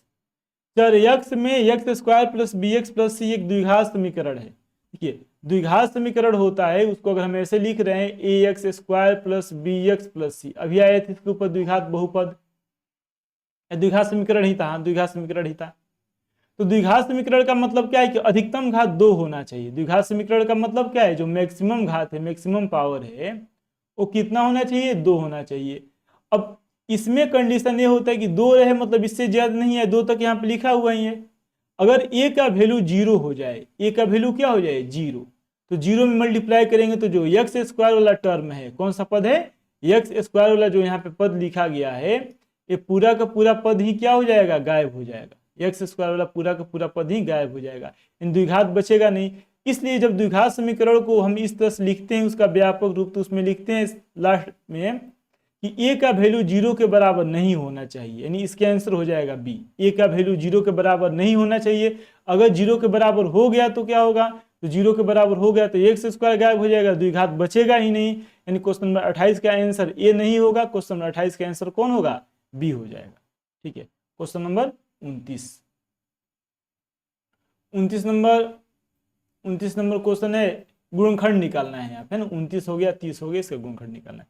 तो ये गुणनखंड निकालना सिंपल है, 5 दूना 10 होगा, ठीक है, और -5 + 2, बीच में तो -3 भी लाना है ना, तो 5 -5 + 2 हो जाएगा, यानी x स्क्वायर -3x को लिखेंगे -5x + 2x, और ये हो जाएगा -10। इन दोनों में हम x कॉमन ले लेंगे, क्या कॉमन लेंगे, x कॉमन लेंगे तो ये हो जाएगा x -5, और इसमें हम 2 कॉमन लेंगे तो ये हो जाएगा x -5, x -5 दोनों में है तो x -5 हम पहले लिख देंगे, और इंटू यहाँ पे बच जाएगा x -2, यानी x -5 इंटू x -2 गुणा है, पहले 5 को माइनस वाले 5 लिखे या -2 से कोई मतलब नहीं है, यानी 29 का आंसर हो जाएगा सी, है ना, इसमें सही टिक लगाया गया है। 30 नंबर, 30 में बीच में x लाना है और गुणा करें तो 6 दूना 12, ठीक है, तो 4 3 12 होता है, और 4 में से 3 घटाते हैं तो 1 आता है, सिंपल है। यहाँ पे 2x स्क्वायर का 2x स्क्वायर वैसे ही लिखेंगे, x को देखिए हम किस तरह तोड़ रहे हैं, दो भागों में, x को लिख दे रहे हैं 4x - 3x, ठीक है, और माइनस में क्या है 6 है। अब इसमें जो कॉमन है वो 2x हमको कॉमन दिखाई दे रहा है इन दोनों में, तो 2x कॉमन लेंगे तो यहाँ पे x बचेगा और +2 बचेगा। इसमें -3 कॉमन दिखाई दे रहा है तो यहाँ पर भी x + 2 बचेगा, x + 2 दोनों जगह है, तो x + 2 को जब कॉमन ले लिया जाएगा तो बचेगा क्या, 2x - 3, क्या बचेगा, 2x - 3 बचेगा, तो x + 2 into 2x - 3, x + 2 into 2x - 3, यानी क्वेश्चन नंबर 29 का आंसर हो जाएगा सी। क्वेश्चन नंबर 29 का आंसर कौन होगा, सी हो जाएगा। ठीक है, क्वेश्चन नंबर 30, कौन सा था, 29 था कि 30 था, हाँ 29 हो गया, 30 भी हो गया, 30 का आंसर था है ना, 29 भी गुणनखंड था, 30 भी गुणनखंड है। क्वेश्चन नंबर 31, क्वेश्चन नंबर 31 कह रहा है कि दो संख्याओं का योगफल तथा गुणनफल, देखिए यहाँ पे योगफल दिया है और गुणनफल दिया है, ठीक है।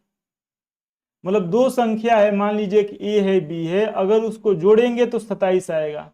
तो अब इसमें देख ले रहे हैं किसका 27 है, तो ये तो सबका 27 है, 4 3 7 1 1 2 27 आ जाएगा, 5 2 7 1 1 2 27 आ जाएगा, 7 0 7 और 1 1 2 27 आ जाएगा, 9 8 17 के साथ हासिल 1 1 2 27। तो योगफल तो सबका 27 आ रहा है, लेकिन अब गुणनफल देखना है, मतलब लास्ट वाला अंक 2 आना चाहिए। तो देखिए 4 में 3 से गुणा करेंगे, 4 3 12, इसके लास्ट में 2 आ रहा है, 5 दूना 10, ये आंसर नहीं होगा, क्योंकि 15 में 12 में गुणा करेंगे तो लास्ट वाला अंक है ना 5 में 2, पहले तो इसी को तो गुणा करेंगे ना, तो 5 दूना 10, 0 आएगा लास्ट में, यहाँ पे 2 आना चाहिए। 7 में 0 से गुणा करेंगे 0 आएगा, जबकि यहाँ पे 2 आना चाहिए। 9 में 8 से गुणा करेंगे तो 8 9 72 है ना, तो 72 के 2 हासिल 7, और 9 1 में 9, और 9 7 16, ठीक है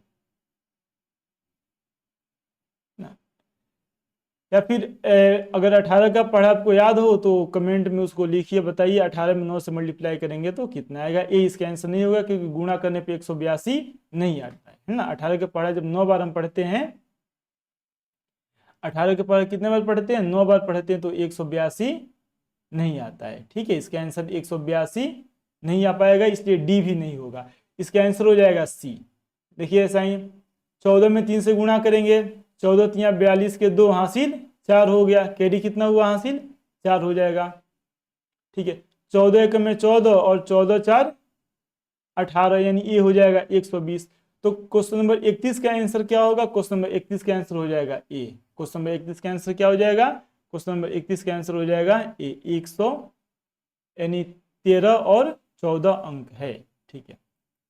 32, ये भी गुणनखंड पूछा हुआ है। तो 3 और 2 को गुणा करेंगे 6 और -5 प्लस 1, -6 प्लस 1 है ना, 3 दूना 6, 6 1 में 6, सिंपल है, इसको भी सॉल्व करना। 2x² अपनी जगह पे, देखिए -5x को ही तो दो भाग में तोड़ते हैं, तो इसको हम लिखेंगे -6x प्लस 1 लिख देंगे, -3 है। अब इसमें कॉमन हमें दिखाई दे रहा है 2x, तो 2x बाहर आएगा तो 1x बचेगा, 2x, x तो हट गया, 2 भी हटा तो 3 बचेगा। यहाँ पे एक कॉमन ले लेंगे तो ये हो जाएगा x - 3, यहाँ पर भी है, यहाँ पर भी है, दोनों में है, तो x - 3 हम कॉमन ले लेंगे। यहाँ पे बचेगा 2x और यहाँ पे बचेगा 1, तो ये हो जाएगा 2x + 1 हो जाएगा, यानी x - 3 into 2x + 1, x - 3 into 2x + 1। Question number 32 का आंसर हो जाएगा बी। क्वेश्चन नंबर 32 का आंसर क्या हो जाएगा, बी हो जाएगा, ठीक है। तो ये सब गुणनखंड है जो कि आप शायद 9th क्लास में ही पढ़े होंगे, है ना। अगर 9th क्लास बढ़िया से पढ़े होइएगा तो ये सब तो आराम से आप सॉल्व कर लिए होंगे। अगला क्वेश्चन तो ये भी उसी तरह का है जैसे ऊपर था, है ना। ऊपर 5 लाना था और यहाँ पे 1 लाना है, तो 3 दूना 6 और 3 में से 2 घटेगा, 1 आ जाएगा।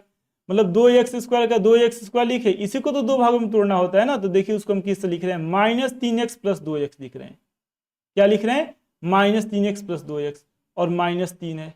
अब इन दोनों में कॉमन x है, अगर हम x कॉमन लेंगे तो बचेगा क्या, ब्रैकेट में 2x - 3, यहाँ पे 1 कॉमन लेंगे तो ब्रैकेट में क्या बचेगा, 2x - 3 बचेगा। 2x - 3 दोनों में है, तो 2x - 3 को हम कॉमन ले रहे हैं, और बचेगा क्या, तो x + 1 बचेगा, यानी 2x - 3 इंटू x + 1, ठीक है। 2x - 3 इंटू x + 1, तो ये हो जाएगा 2x - 3 इंटू x + 1, है ना। पहले x + 1 लिखा गया, 2x - 3 उससे कोई मतलब नहीं होता है, गुणा क्रम विनिमय नियम का पालन करता है। 2 × 3 कहिए, 3 × 2 कहिए, 6 ही आएगा, ठीक है। अगला कोसेक 90 डिग्री माइनस थीटा, हम जानते हैं कि कोसेक 90 डिग्री माइनस थीटा किसके बराबर होता है, सेक थीटा के बराबर होता है, इसका आंसर हो जाएगा बी। अगला इस तरह का क्वेश्चन आया था, एक और क्वेश्चन हम सॉल्व किए हैं ना, इसके पहले इसके जगह लिखा हुआ था कोसेक थीटा, साइन का उल्टा क्या होता है कोसेक, और कोस का उल्टा क्या होता है सेक। तो इसको हम इस रूप में बदले थे, और साइन 45 डिग्री का मान भी 1/√2 होता है, कोस 45 डिग्री का मान भी √2 1/√2 होता है, तो इसलिए 35 का आंसर हो जाएगा बी। 35 का आंसर क्या हो जाएगा, बी हो जाएगा, ठीक है। 36 है ना, इस तरह का भी क्वेश्चन एग्जाम पूछते हैं। तो देखिए जब भी ना साइन कॉस है ना, इसको एक में हम बता रहे हैं, वैसे आपको पता होना चाहिए डायरेक्ट ऊपर नीचे बराबर है, कट जाएगा, इसके आंसर 1 आ जाएगा। लेकिन किस तरह से हम यहाँ पे सॉल्व करके बता रहे हैं, ठीक है। ये साइन 18 डिग्री है तो साइन 18 डिग्री को हम अपनी जगह पे वैसे ही रख दे रहे हैं, लेकिन ये जो कॉस है उसको साइन बदलेंगे तो हमें लिखना होगा साइन 90 डिग्री माइनस 72 डिग्री, क्योंकि जानते हैं साइन 90 डिग्री माइनस थीटा होता है कॉस थीटा। अब साइन 18 डिग्री अपने जगह पे ही रख दे रहे हैं, लेकिन जो नीचे लिखा गया है तो 72, 90 में से 72 घटाएंगे तो 72 8 80 10 90, यानी ऊपर भी हो जाएगा साइन 18 डिग्री, नीचे भी हो जाएगा साइन 18 डिग्री, कट जाएगा, दोनों एक के बराबर आएगा, है ना। तो याद रखिएगा कि साइन को हम लोग किस में बदलते थे, कॉस में बदलते थे, ठीक है। टेन को किस में बदलते थे, तो टेन को बदलते थे कॉट में, है ना। साइन को कॉस में बदलते थे, टेन को कॉट में। और एक और कौन बचा, तो कोसेक बचा। कोसेक को हम किस में बदलते थे, सेक में, या सेक को कोसेक में। तो अगर यहाँ पे जो थीटा 1 थीटा 2 है इसका योगफल 90 डिग्री हो, या यहाँ पर इन दोनों का योगफल थीटा 1 थीटा 2 का 90 डिग्री हो, या यहाँ पे टेन थीटा 1 बटे टेन थीटा 2 में थीटा 1 और थीटा 2 का योगफल 90 डिग्री हो, तो हमेशा इसका अनुपात 1 के बराबर आएगा, ठीक है, याद रखिएगा। अगला क्वेश्चन है माइनस वाला आ गया, है ना। देखिए टेन 26 डिग्री को हम अपने जगह पे रख दे रहे हैं, लेकिन कॉट को भी टेन में बदलेंगे तो यहाँ पे लिखेंगे टेन 90 डिग्री और माइनस 64 डिग्री। तो टेन 26 डिग्री का टेन 26 डिग्री हो जाएगा माइनस टेन, अब 90 में से 64 घटाया जाएगा, 90 में से किसको घटाना है, 64, ठीक है। तो 6 4 10 के 0 हासिल 1 हो जाएगा, और 6 1 7 2 9, ये हो जाएगा 26 डिग्री। मतलब ten 26 degree minus ten 26 degree, तो इसका आंसर हो जाएगा सी, 0 हो जाएगा, है ना। तो अगर भाग में रहता तो 1 आता, और घटा में है तो कितना आ जाएगा, घटा में है तो घटाएंगे तो बराबर अंक है, घटेगा 0 आ जाएगा। अगला यहाँ पर भी देखिए, है ना, 9 1 10 के 0 हासिल 1, 5 3 8 और 1 9, 90 डिग्री आ रही, इसका ही मान 1 आ जाएगा, ठीक है। चलिए हम बदल के ही दिखा दे रहे हैं। सेक 59 डिग्री ऊपर है, ऊपर क्या लिखा गया, सेक 59 डिग्री, और नीचे इसको हम सेक में बदलेंगे तो क्या लिखेंगे, सेक 90 डिग्री माइनस थीटा, तभी तो कोसेक के बराबर होगा ना। यहाँ पे थीटा का मान कितना है, 31 डिग्री, 31 डिग्री यहाँ पे आया, है ना। सेक 90 डिग्री माइनस थीटा मतलब 90 डिग्री माइनस 31 डिग्री बराबर सेक, सेक है तो ये बराबर हो जाएगा कोसेक 31 डिग्री के। सेक 90 डिग्री माइनस थीटा बराबर कोसेक थीटा। ऊपर सेक 59 डिग्री जैसा है वैसा का वैसा लिखा गया, और नीचे 31, 90 में से 31 घटाया जाएगा तो 59 डिग्री हो जाएगा, 59 से 59 डिग्री मतलब सेक 59 डिग्री से सेक 59 डिग्री कट जाएगा, 1 आ जाएगा, इसका आंसर हो जाएगा 1। एक गुणा में तो देखेंगे कि 90 किसका किसका योगफल है, तो 8 है, 8 2 10, है ना, इन दोनों का योगफल 90 डिग्री है। तो हम इसको क्या लिख सकते हैं, टेन 48 डिग्री, लेकिन इसको अगर हम यहाँ पे लिखे कॉट में बदल करके तो इसका मान आएगा कॉट 48 डिग्री, 90 में से घटाएंगे 42 48 हो जाएगा। टेन 23 डिग्री अपने जगह पे है, ठीक है, लेकिन यहाँ पे टेन 67 है, तो इसको अगर हम कॉट में बदलेंगे तो ये हो जाएगा कॉट 67। कॉट कितना होगा 67, 90 घटाएंगे तो 23 डिग्री हो जाएगा, ठीक है। कॉट कितना डिग्री हो जाएगा, तो ये हो जाएगा कॉट 23 डिग्री। अब कॉट 23 डिग्री का मान 1 आएगा, ठीक है। टेन 48 डिग्री कॉट 48 डिग्री, इसका ही मान 1 आएगा, और 1 और 1 को मल्टीप्लाई करेंगे तो ये बराबर आ जाएगा 1 के, यानी 39 का आंसर हो जाएगा सी। 39 का आंसर क्या होगा, सी हो जाएगा 1।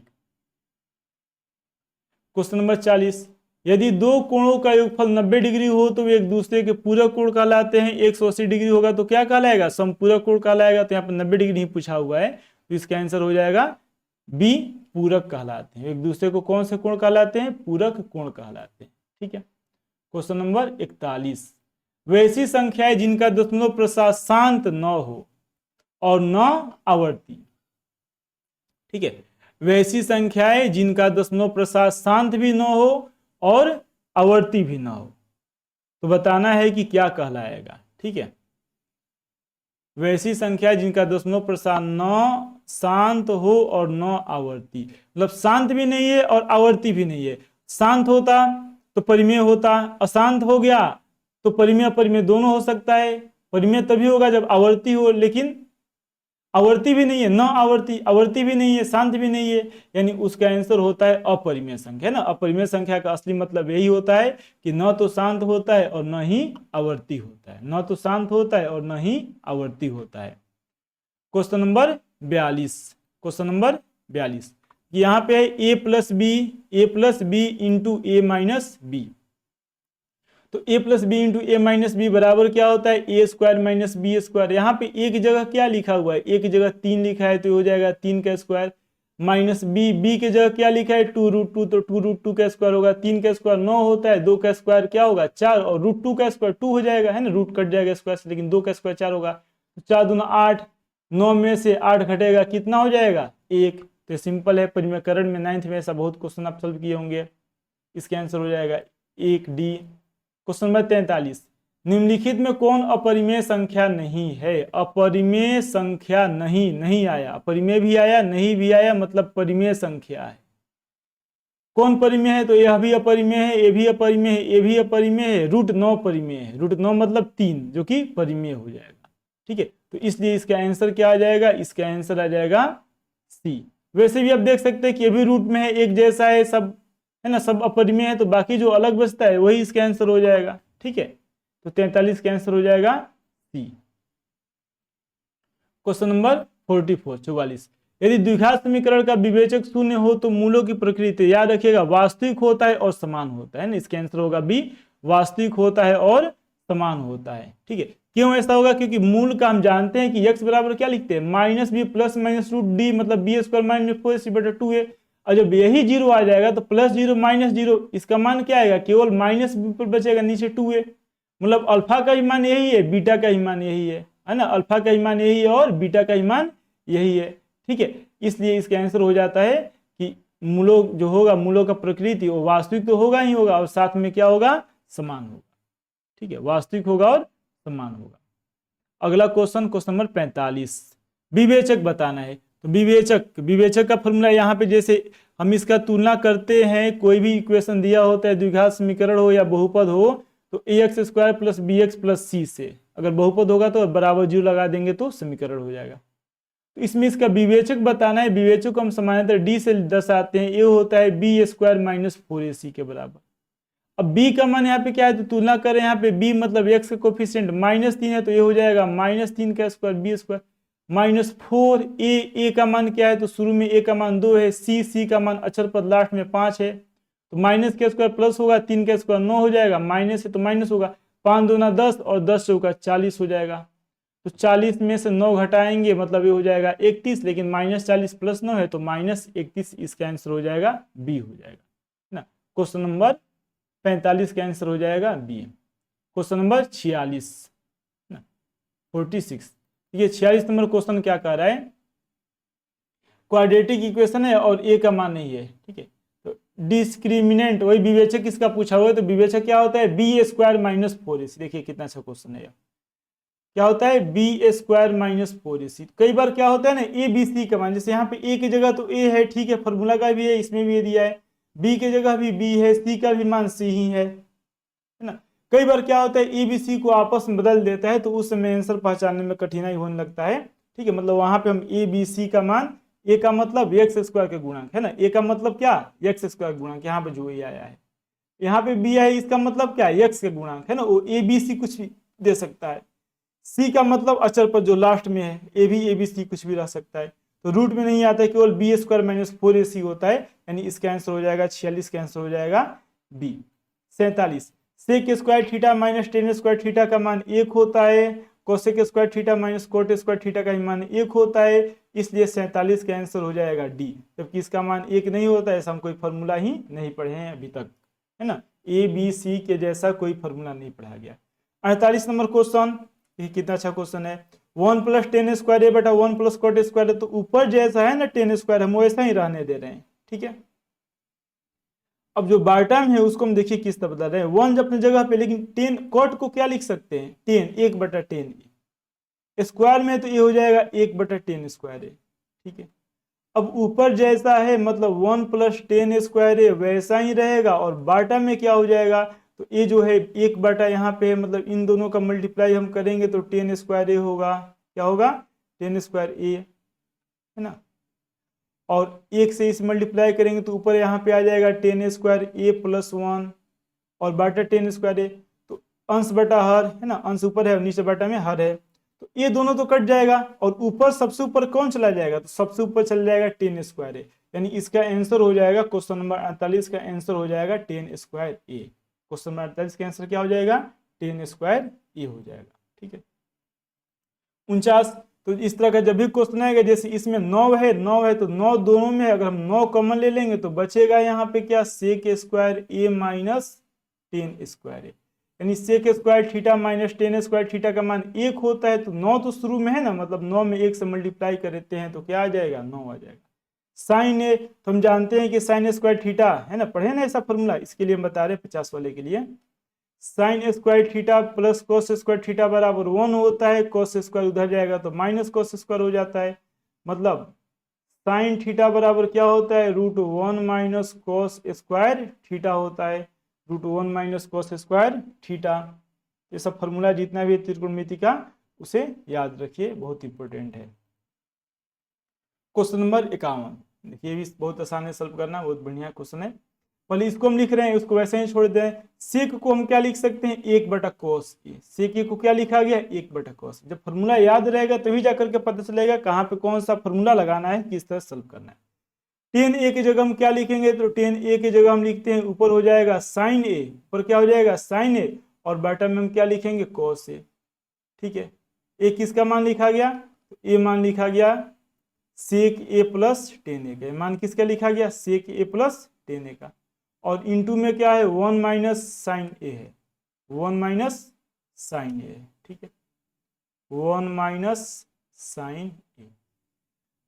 अब बाटा में हो जाएगा कोस ए, बाटा में क्या होगा, कोस ए, ऊपर हो जाएगा 1 प्लस साइन ए, और यहाँ पे हो जाएगा 1 माइनस साइन ए, यानी ए plus B into A minus B. ए किसके बराबर होता है, तो ए बराबर होगा ए स्क्वायर माइनस बी स्क्वायर, और बाटा नीचे क्या आएगा, तो नीचे आ गया कोस ए, और 1 माइनस साइन स्क्वायर थीटा बराबर किसके होता है, कोस स्क्वायर थीटा में जब हम कोस ए से भाग देंगे तो एक कोस ए बच जाएगा। इसका आंसर क्या हो जाएगा, तो क्वेश्चन नंबर 51 का आंसर हो जाएगा, क्वेश्चन नंबर 51 का आंसर हो जाएगा डी, कोस ए हो। 52 नंबर क्वेश्चन, देखिए अभी हम बता रहे थे है ना, कुछ ट्रिक लिखे थे, मतलब तिर्यक कहा जाता है, पाइथागोरस क्या कहते हैं उसको, त्रिक, हाँ त्रिक ही कहा जाता है ना, पाइथागोरस त्रिक ही कहा जाता है। जैसे यहाँ पे 12 है, 13 है, हम क्या बताए थे, 5 12 कितना होता है, 13 होता है, याद है कि नहीं। 5 का स्क्वायर 12 का स्क्वायर करते हैं, जोड़ते हैं तो 13 के स्क्वायर के बराबर आता है। ठीक है, लिखे थे इसके पहले हम, और याद कर लीजिए 5 12 कितना होता है, 13 होता है। तो ये जो नीचे है तो कर्ण है, कर्ण है मतलब इसको हम पीस हाइपोटेन्यूस यस लिखते हैं, और ऊपर वाला होता है लंब, लंब जिसको हम लोग पी से लिखते हैं। तो बी का मान क्या आ जाएगा, बी का मान 5 आ जाएगा। और कॉट थीटा बराबर क्या होता है, तो कॉट थीटा बराबर होता है, टेन थीटा बराबर होता है पी बाई बी, तो कॉट थीटा बराबर होगा बी बाई पी। अब बी का मान आया 5, पी का मान आया 12, तो 5/12 है ना, 5/12, इसका आंसर हो जाएगा ए, 5/12 होगा। ठीक है, तो इस तरह से हम बताए थे कि अगर आपको पाइथागोरस त्रिक जो हम 5 6 लिखे थे, शायद 6 लिखे 5 लिखे थे टोटल है ना, अगर वो पांचों पाइथागोरस त्रिक आपको पता हो जा रहा है तो इस तरह का क्वेश्चन आएगा, वो सब सॉल्व करने में आसान होगा, समय भी कम लगेगा, गलती का भी संभावना नहीं रहेगा है ना, ज्यादा गुणा भाग भी नहीं करना पड़ेगा। ठीक है, क्वेश्चन नंबर 53, कॉट ए, तो हम जानते हैं कि टेन ए बराबर क्या होता है, तो टेन ए बराबर होता है, मतलब टेन थीटा बराबर होता है साइन थीटा बटा कोस थीटा। तो कॉट थीटा बराबर क्या हो जाएगा, कोस थीटा बटा साइन थीटा है ना, कोस थीटा बटा साइन थीटा। 53 का आंसर हो जाएगा बी। देखिए 54 क्वेश्चन, 54 नंबर क्वेश्चन बढ़िया क्वेश्चन है ना, क्वेश्चन नंबर 54 54 नंबर क्वेश्चन, इसे सॉल्व कर दें हम लोग। तो साइन ए कोस ए इस तरह से पूछा हुआ है, अच्छा क्वेश्चन है ना। वैसे तो इस क्वेश्चन में कुछ है नहीं, लेकिन बढ़िया तरीका से लिखा गया, अच्छा लग रहा है देख करके, इसलिए अच्छा है। और ये सब क्वेश्चन का प्रैक्टिस कीजिए, ये सब बहुत इंपॉर्टेंट है, बोर्ड एग्जाम में इसी तरह का क्वेश्चन आएगा है ना, हो सकता है यही आ जाए। ठीक है, साइन ए बराबर हम क्या लिख सकते हैं इससे, तो साइन ए बराबर हम लिख सकते हैं, साइन ए बराबर हम लिख सकते हैं 1 माइनस साइन स्क्वायर जो दिया हुआ है, और 1 माइनस साइन स्क्वायर किसके बराबर होता है, इंप्लाइड एट साइन अपने जगह पे है। ठीक है, और 1 माइनस साइन स्क्वायर किसके बराबर होता है, तो ए बराबर हो जाएगा कॉस स्क्वायर ए के, मतलब कॉस स्क्वायर ए का मान किसके बराबर है, साइन ए के। अब इसको हम सॉल्व कर रहे हैं, यहाँ पे लिख रहे हैं, देखिए cos स्क्वायर ए है ना बराबर, तो cos स्क्वायर ए का मान हम क्या रखेंगे, साइन ए रखेंगे। क्या रख दिए, साइन ए रख दिए। cos के पावर 4a, तो cos के पावर 4a का मतलब क्या होता है, cos स्क्वायर ए का स्क्वायर कर देते हैं तो cos के पावर 4a हो जाता है, मतलब साइन ए का साइन ए हो जाएगा, और cos स्क्वायर ए को हम साइन ए लिखेंगे, मतलब ए हो जाएगा साइन स्क्वायर ए हो जाएगा, साइन स्क्वायर ए। तो साइन ए प्लस साइन स्क्वायर ए, साइन ए वही आ गया, शुरू वाला ही मान आ गया, एक आ जाएगा है ना, इसका आंसर आ जाएगा एक, इसका आंसर हो जाएगा बी। क्वेश्चन नंबर 54 का आंसर क्या हो जाएगा, बी हो जाएगा।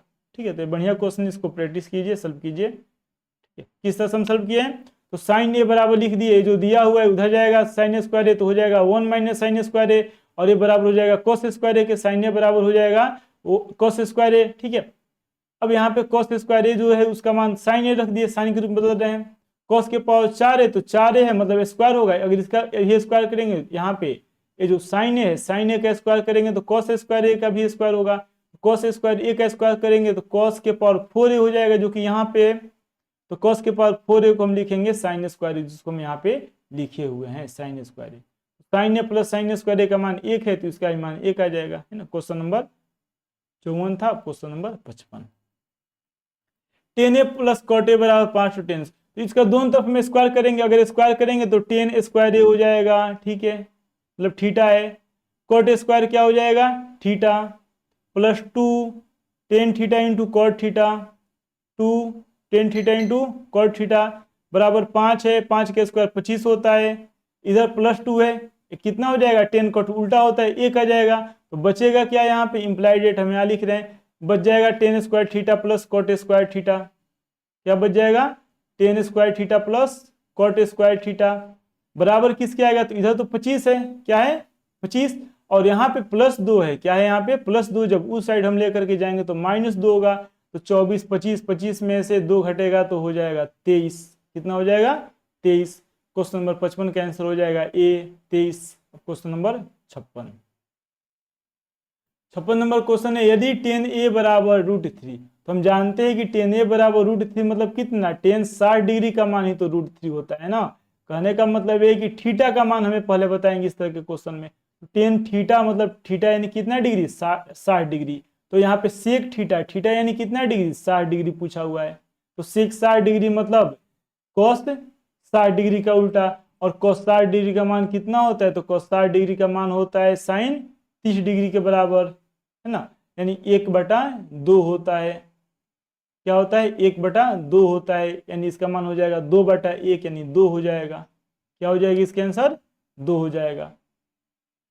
ठीक है, तो इस तरह का जितने भी क्वेश्चन है सब क्वेश्चन बहुत ही बढ़िया क्वेश्चन है, आसान है, इंपॉर्टेंट है ना, इन सभी क्वेश्चंस को सॉल्व कीजिए। ठीक है, तो समझ में कैसे लिखा गया, हम जानते हैं कि साइन 30 डिग्री का मान 1/2 होता है, ए बराबर होता है मान cos 60 डिग्री के, है ना, यानी सेक 60 डिग्री का उल्टा, तो इसका उल्टा हम कर देंगे तो 2 हो जाएगा, क्या हो जाएगा 2 हो जाएगा, सही है। क्वेश्चन नंबर 57, टेन ए का मान है 15/8, तो बताना है कोसेक ए। हम लिखे थे ना 15/8, याद आ रहा है, 15/8 कितना होता है 17 होता है, याद रखिए इसको, है ना, 15/8 17 होता है ना, मतलब 15 का स्क्वायर और प्लस 8 का स्क्वायर बराबर किसका स्क्वायर होता है, 17 का स्क्वायर होता है। 15/8 कितना होता है 17 होता है। कोसेक थीटा बताना है, तो कोसेक साइन थीटा बराबर क्या है, ये लंब बटा कर्ण है, टेन थीटा बराबर क्या है लंब बटा आधार है, साइन थीटा बराबर क्या होता है लंब, लंब यानी हाइपोटेन्यूस एच, नहीं एच हाइपोटेन्यूस हो जाएगा ना, कर्ण हो जाएगा, लंब बटा कर्ण है, लंब को क्या लिखते हैं पी लिखते हैं, P/H होता है, क्या होता है P/H होता है। ठीक है, अब P परपेंडिकुलर, परपेंडिकुलर तो यहाँ पे 15 तो है ही है, लेकिन H कितना आएगा, तो H आ जाएगा यहाँ पे जो हम यहाँ पे लिखे 17, 15/17, इसका आंसर हो जाएगा डी। 57 नंबर क्वेश्चन का आंसर क्या हो जाएगा, तो 57 नंबर क्वेश्चन का आंसर हो जाएगा डी 15/17। ठीक है, क्वेश्चन नंबर 58, देखिए यहाँ पे x square plus y square पूछा हुआ है, किसका मान पूछा हुआ है x square plus y square, तो एक्स स्क्वायर मतलब a square plus B square plus 2ab, यहाँ पर भी आएगा a square plus B square -2ab हो जाएगा। देखिए ए स्क्वायर करेंगे मतलब यहाँ पे हो जाएगा a square sine square theta इसका भी स्क्वायर करेंगे तो ये हो जाएगा a square cos square theta sine square theta cos square theta, एक आ जाएगा ए स्क्वायर बचेगा। इसका स्क्वायर करेंगे तो ये हो जाएगा B square cos square theta, इसका स्क्वायर करेंगे तो ये हो जाएगा B square sine square theta cos square theta, एक हो जाएगा बी स्क्वायर बचेगा। यहाँ पे बचेगा क्या आएगा तो 2ab sine theta cos theta, और इसके लिए आएगा मान -2ab sine theta cos theta, cut जाएगा यानी a square plus B square हो जाएगा। क्वेश्चन नंबर 58 का आंसर हो जाएगा b a square plus B square. 59 number question है ना, क्वेश्चन नंबर 59, ठीक है। 59 नंबर का रहा है कि शीर्षों x1 y1 x2 y2 x3 y3 वाले त्रिभुज का क्षेत्रफल। देखिए त्रिभुज के क्षेत्रफल का सूत्र ही पूछ दिया है यहाँ पे, और उसके लिए होता है 1/2 पहले लगाते हैं, उसके बाद होता है x1 into y2 y3 plus x2, यानी ऐसे चक्रीय क्रम में होता है ना। पहले 1 आएगा, उसके बाद से 2 आएगा, उसके बाद से क्या आएगा 3 आएगा, फिर से क्या आएगा 1 आएगा। तो 1 2 3, जैसे यहाँ पे ना 1 2 3 अंदर y वाले ही लिखते हैं। फिर क्या है 2 3 1 है, 2 3 1, चलिए ठीक है। उसके बाद फिर क्या आएगा 2 3 1 के बाद 3 1 2 3 1 2, यानी इसका आंसर हो जाएगा ए। आंसर क्या होता है ए होता है। इसका मान हम प्लस में लिखते हैं, कई बार माइनस में भी आ जाते हैं तो उसका मान प्लस में लिखते हैं, है ना। तो फॉर्मूला में हम यहाँ पे ऐसे मोड लगाए हुए रहते हैं, 1/2 को अंदर लिखे या बाहर, हम इस तरह से मोड लगा देते हैं, जो भी मान हमें लिखना है वो प्लस में लिखना है, ठीक है। क्वेश्चन नंबर 60, समकोण त्रिभुज का क्षेत्रफल। तो समकोण त्रिभुज सबसे फेमस त्रिभुज है ना। क्षेत्रफल निकालने के लिए इसका फॉर्मूला होता है 1/2 गुणे आधार गुणे ऊंचाई होता है। ए इसका आंसर नहीं होगा, इसका आंसर क्या होता है बी होता है 1/2 गुणे आधार गुणे शीर्ष लंब, ठीक है। क्वेश्चन नंबर 61, शीर्षों इतना कमा इतना तथा इतना वाले त्रिभुज का क्षेत्रफल। देखिए इसी तरह मानेंगे इसको, जैसे x1 मान लेंगे, x2 मान लेंगे, x3 मानेंगे, ठीक है, y1 y2 y3, और जो फॉर्मूला हम लिखे थे उसको यूज करेंगे, जो आया था फॉर्मूला 1/2 होता है, x1 होता है, x1 मतलब 2, y2 माइनस y3 मतलब 0 में से माइनस y2 माइनस y3, तो -4 माइनस प्लस हो जाएगा, यानी 4 आ जाएगा। x2 यानी x2 का मान -1 आ जाएगा। उसके बाद हम क्या लिखते हैं, x2 के बाद क्या लिखते हैं y3 माइनस y1, y3 मतलब -4, y1 मतलब -3, -4 -3 -7, -7 में 1 से मल्टीप्लाई करेंगे तो +7 आ जाएगा। उसके बाद हम क्या लिखते हैं x3 के बाद क्या आता है y1 माइनस y2, यानी 3 माइनस 0 3 ही हो जाएगा, ठीक है। आधा में सबका करना है, तो अभी देखिए 4 और 2 को मल्टीप्लाई करेंगे तो 4 दूना 8 हो जाएगा, है ना। -1 -7 +7 हो जाएगा, और 3 दूना 6 हो जाएगा, ठीक है। तो 6 6 12 और 6 3 18, 6 18 2 20 1 21, 21 आ जाएगा, और बाटा में 1/2 है तो 21/2 वर्ग इकाई हो जाएगा। इसका आंसर हो जाएगा सी 21/2 हो जाएगा। तो ये जो इसके पहले वाला आया था, इसके पहले जो क्वेश्चन में आया था फॉर्मूला, उसी फॉर्मूला पे हम रह करके इसको सॉल्व किए हैं, है ना। ये वाला जो फॉर्मूला है त्रिभुज के क्षेत्रफल वाला, इसी फॉर्मूला पे हम उसे रह करके सॉल्व किए हैं। तो फॉर्मूला पूरा आपको पता होना चाहिए, सब इंपॉर्टेंट फॉर्मूला है, ये हो गया, या फिर अनुपात वाला आया था वो हो गया। चलिए क्वेश्चन नंबर 62, त्रिभुज की किन्हीं दो भुजाओं के वर्गों का योग तीसरी भुजा के वर्ग के बराबर हो तो त्रिभुज कौन सा त्रिभुज होता है, समकोण त्रिभुज। पाइथागोरस प्रमेय तो यही ना कहता है, पाइथागोरस प्रमेय का विलोम, यदि किसी त्रिभुज के दो भुजाओं के वर्गों का योग तीसरी भुजा के वर्ग के बराबर हो तो त्रिभुज कौन सा त्रिभुज होता है, समकोण त्रिभुज होता है। क्वेश्चन नंबर 62 का आंसर हो जाएगा बी समकोण त्रिभुज। 63, यदि समकोण त्रिभुज में समकोण बनाने वाली भुजा, देखिए समकोण त्रिभुज हो गया, ठीक, समकोण बनाने वाली भुजा मतलब यह एक भुजा यह हो गया और दूसरा भुजा है, यही भुजा समकोण बना रहा है, 90 डिग्री बना रहा है। तो समकोण बनाने वाला भुजा 20 है 21 है, क्या है 20 है और 21 है। तो हम बताए थे ना 20 21 कितना होता है, 20 21 29 होता है। मतलब जो कर्ण आएगा जो कि सबसे लंबी भुजा होता है, और उसका मान कितना सेंटीमीटर आ जाएगा 29 सेंटीमीटर। तो ये डायरेक्ट आपको ये वाला पता होना चाहिए, जो 5 लिखे थे ना उसी में से उसकी अगर याद होता तो तुरंत आप इसको देखते ही आंसर बता देते कि इसका आंसर डी होगा, 29 होगा, ठीक है। तो इस पे समय ज्यादा लगाने का कोई जरूरत नहीं था। क्वेश्चन नंबर 64, निम्नांकित में कौन पाइथागोरस त्रिक नहीं है? देखिए आप फिर वही पूछ दिया। 3 4 कितना होता है? 5 होता है। हम जानते हैं कि 3 4 5 होता है। अभी इसके पहले इसको यूज किया गया, 20 21 कितना होता है? 29 होता है। 20 21 कितना होता है? 29 होता है। ये भी हम लिखे थे 8 15 कितना होता है? 17 होता है। 5 11 12 नहीं होता है ना? 5 11 12 नहीं होता है। 12 होता है, 5 होता है, और 12 और 5 कितना होता है? 13 होता है। ठीक है, मतलब 12 का स्क्वायर 5 का स्क्वायर 13 का स्क्वायर। तो जो यहाँ पे 4 5 जितना भी दिखाई दे रहा है, ठीक है, पाइथागोरस त्रिक, उसको याद कीजिए।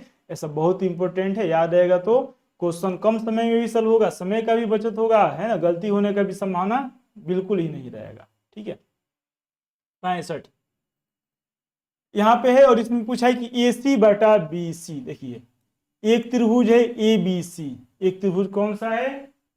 ए बी सी है। और एक त्रिभुज कौन सा है? ए डी बी है।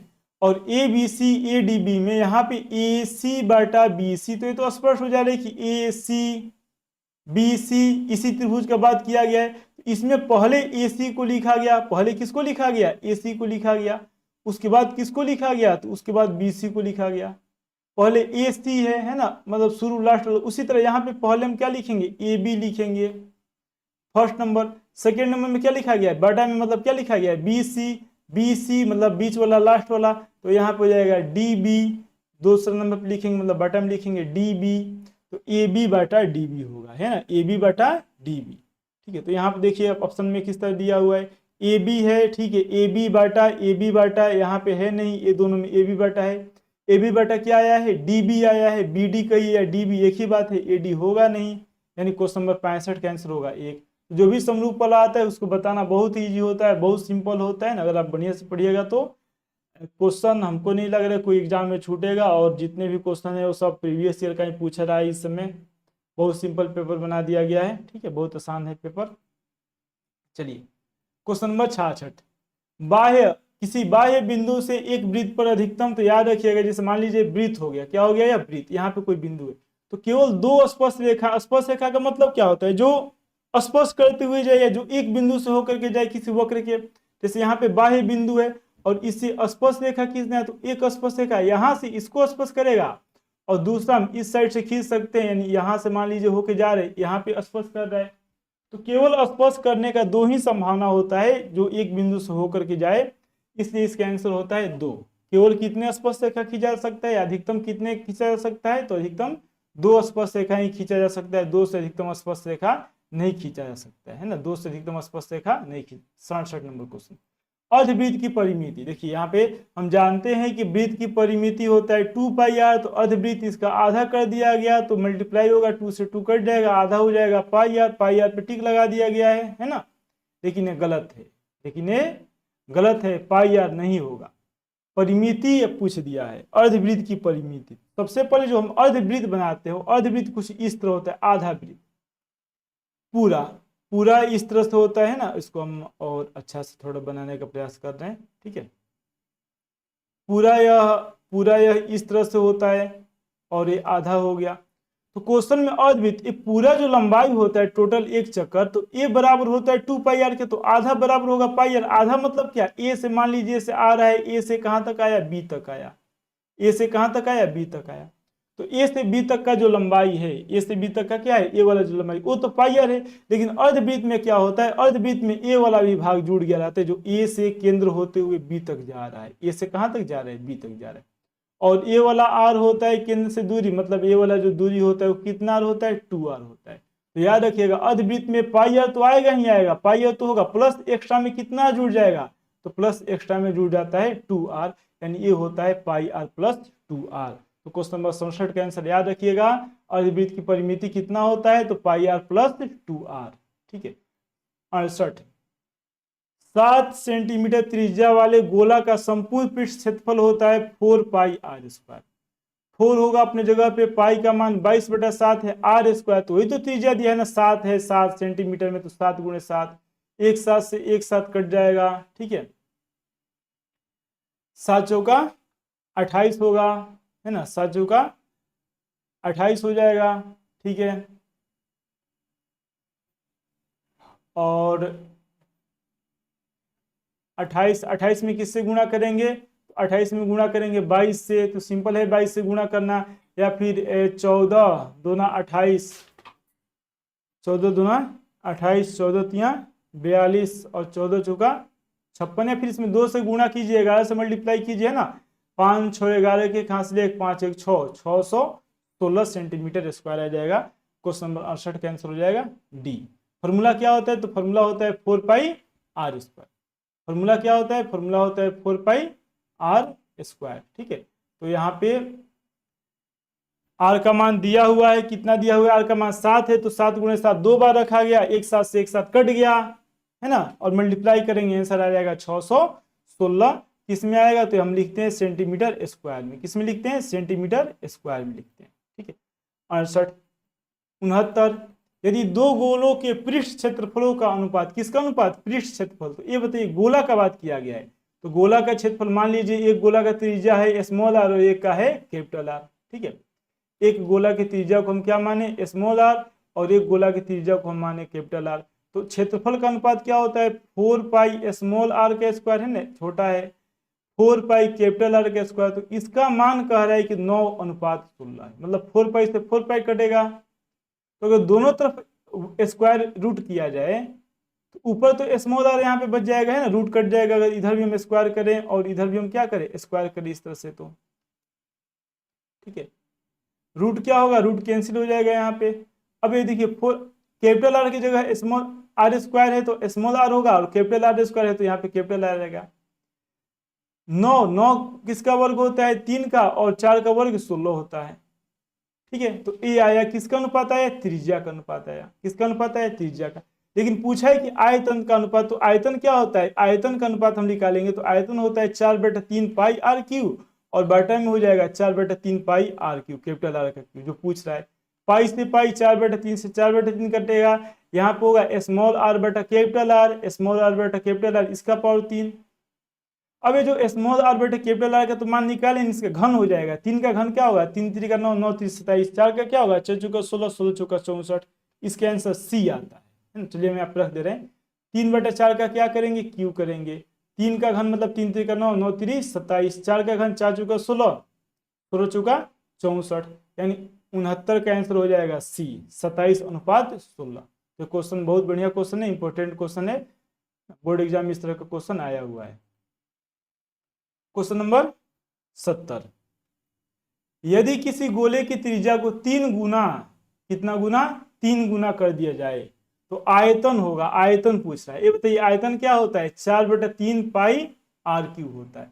अब इसको अगर 3 गुना करें, क्या करें? 3, मान लीजिए यहाँ पे हम 3 से मल्टीप्लाई करें, किससे मल्टीप्लाई करें? 3 से मल्टीप्लाई करें, तो 3 का क्यू क्या होगा? 3 गुणे 3 गुणे 3, यानी 3 3 का 9, 9 3 27, है ना।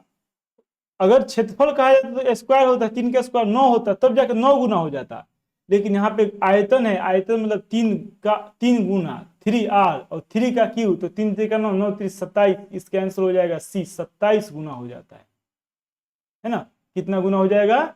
27 गुना हो जाएगा। ठीक है, याद रखिएगा, क्योंकि 3 का क्यू हो जाएगा, 3 3 का 9 और 9 3 27, 27 गुना हो जाएगा। 71 नंबर क्वेश्चन, लंबवृत्तीय शंकु में आधार के समानांतर, जैसे लंबवृत्तीय शंकु, जो शंकु होता है उसको असली नाम लंबवृत्तीय शंकु ही है ना। मान लीजिए शंकु हम यहाँ बनाए, क्या बनाए? शंकु हम यहाँ बनाए, यहाँ पे अटैच है, इधर अटैच है। ठीक है, इस लंबवृत्तीय शंकु में जो आधार है, जो यहाँ पे दिखाई दे रहा है आधार, इस आधार के समानांतर तल है, और इस तल से निर्मित जो अनुप्रस्थ, मतलब इसको हम इस तरह से काटेंगे तो ये जो अनुप्रस्थ काट होगा यहाँ पे, वो भी तो वृत्त ही बनेगा, है ना। अनुप्रस्थ काट क्या होता है? वृत्त होता है, याद रखिएगा। अनुप्रस्थ काट क्या होगा? वृत्त होगा। तल से निर्मित अनुप्रस्थ काट, ठीक है, आधार के समानांतर तल से निर्मित अनुप्रस्थ काट, तो तल से जो बनेगा अनुप्रस्थ काट आधार के समानांतर तल से निर्मित, हाँ वृत्त ही होगा। ठीक है, शंकु नहीं होगा, इसके आंसर वृत्त ही होगा। 71 का आंसर वृत्त ही होगा। 72, समबाहु त्रिभुज का क्षेत्रफल, तो याद रखिएगा समबाहु त्रिभुज का, अभी हम इसके पहले लिखे थे, ऊंचाई क्या लिखे थे? 1/2, नहीं 1 नहीं, ऊंचाई क्या लिखे थे हम? तो ऊंचाई लिखे थे √3/2, क्या लिखे थे? √3/2 इंटू भुजा स्क्वायर लिखे थे, कि भुजा लिखे थे, क्या लिखा गया था? तो √3/2 इंटू भुजा था। ऊंचाई किसके बराबर आता है? √3/2 गुणे भुजा आता है, ये होता है ऊंचाई। और हम जानते हैं कि त्रिभुज के क्षेत्रफल क्या होता है, 1/2 गुणे आधार गुणे शीर्ष, आधार गुणे ऊंचाई या शीर्ष लंब, तो भुजा के ही बराबर हो जाएगा। आधार ये ना ऊंचाई है तो आधार तो भुजा ही हो जाएगा, मतलब ये हो जाता है √3/4 इंटू भुजा स्क्वायर। √3/4 इंटू किसका स्क्वायर, भुजा का स्क्वायर हो जाता है। ठीक है, तो इसका आंसर हो जाएगा सी, है ना। 72 नंबर क्वेश्चन का आंसर क्या होगा, 72 नंबर क्वेश्चन का आंसर हो जाएगा सी। 73 एच स्क्वायर बराबर P square plus B square, तो कौन सा प्रमेय है, पाइथागोरस प्रमेय है। कर्ण स्क्वायर बराबर होता है लंब स्क्वायर प्लस आधार स्क्वायर, और साथ में जो हम पाइथागोरस प्रमेय जो बताए हम है त्रिक 5 4 या 5 लिखवाए, वो आपको याद होना चाहिए, बहुत इंपॉर्टेंट है वो सब। इसको पाइथागोरस त्रिक कहा जाता है ना, पाइथागोरस थ्योरम है ना, बी इसका आंसर हो जाएगा। अगला 74 नंबर, यदि गोले का व्यास 14 सेंटीमीटर हो तो इसका आयतन, देखिए व्यास है तो व्यास वाला तो हम नहीं, त्रिज्या वाला ही फॉर्मूला ज्यादातर हम पढ़ते हैं, तो व्यास का आधा करेंगे हो जाएगा त्रिज्या। अब त्रिज्या पता है तो आयतन ज्ञात करना, क्या है गोला है तो गोला का आयतन क्या होता है 4/3 पाई आर क्यू, यहाँ कोई स्मॉल आर लिखा गया कैपिटल आर जो भी लिखिए, 4/3 का 4/3 पाई का मान होता है 22/7 आर क्यू, मतलब 7 × 7 × 7 3 बार गुणा करेंगे, है ना। 7 × 7 × 7 3 बार गुणा करेंगे तो 7 से 7 कट जाएगा,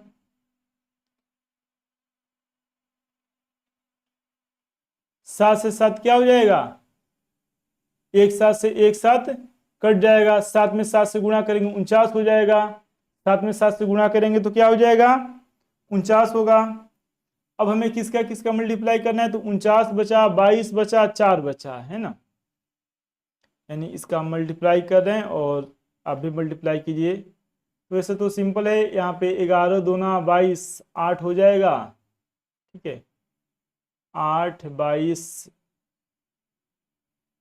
और ये हो जाएगा 7 में 7 से गुणा करेंगे तो 49 हो जाएगा, है ना, और बटे में है 3, लगभग इसका मान आएगा 1/3 यानी 1437, है ना, हाँ यही हो जाएगी इसके आंसर।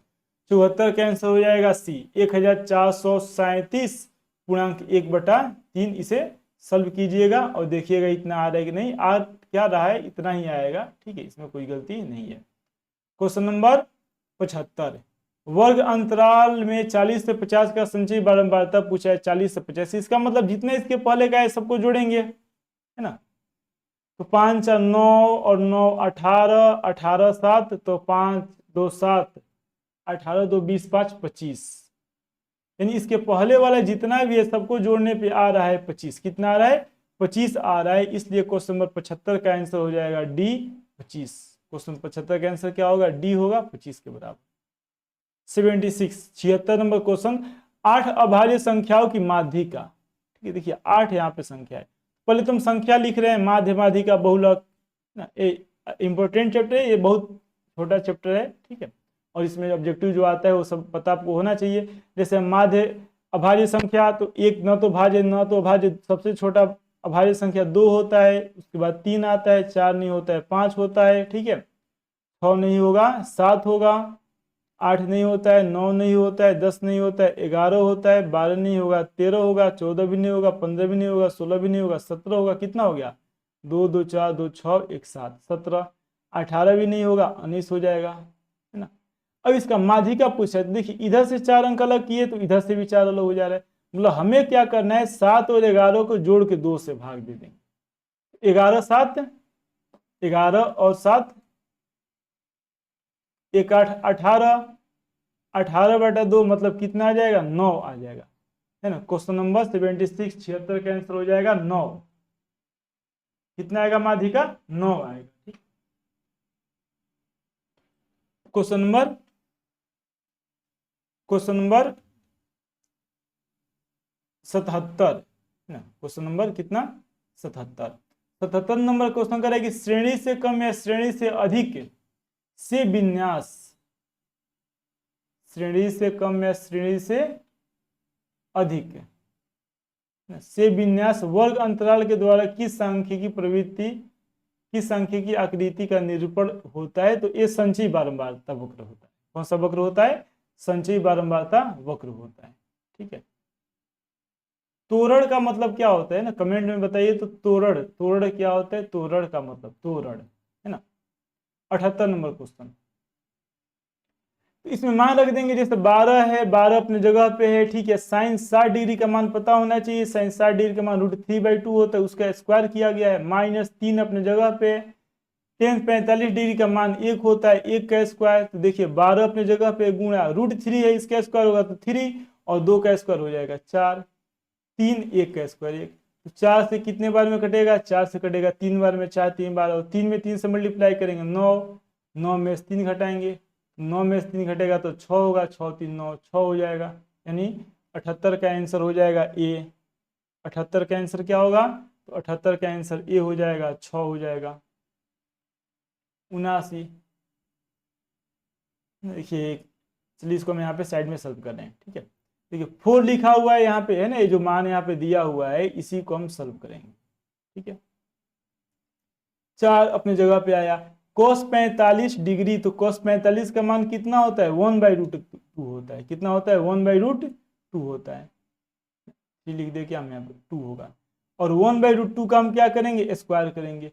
-3, 10 45 45 डिग्री का मान 1 होगा, 1 का स्क्वायर हो जाएगा। प्लस, प्लस के बाद यहाँ पे क्या लिखा हुआ है? 12 है। क्या है? 12, तो 12 का 12 होगा।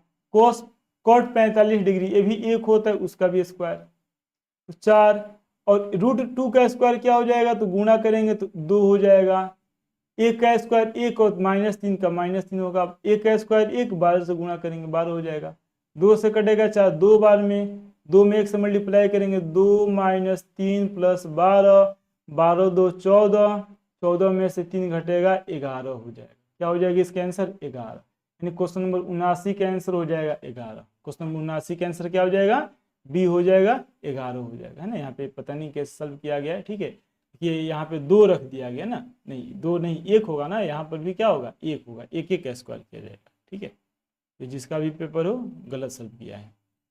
क्वेश्चन नंबर 80, क्वेश्चन नंबर 80, इसका गुणनखंड निकालना है ना, लास्ट क्वेश्चन है शायद ये। 3x² - 2√6x + 2। देखिए 3 दूना 6, दो संख्या है, गुणा करेंगे तो 6 √6, तो √6 में ही 2 भाग में उसको हम बांट लेते हैं। मतलब 3x² हो जाएगा, इसको हम लिखेंगे √6x। ठीक है, +2 हो जाएगा। प्लस क्या? +2। इसमें जो कॉमन है वह √3 कॉमन हमें दिखाई दे रहा है। क्या कॉमन दिखाई दे रहा है? √3। तो यहाँ पे हो जाएगा √3x कॉमन है। क्या कॉमन है? √3x कॉमन है ना। ये हो जाएगा √3x। ठीक है, माइनस, माइनस, माइनस के बाद अब क्या हम इसमें से कॉमन लेंगे?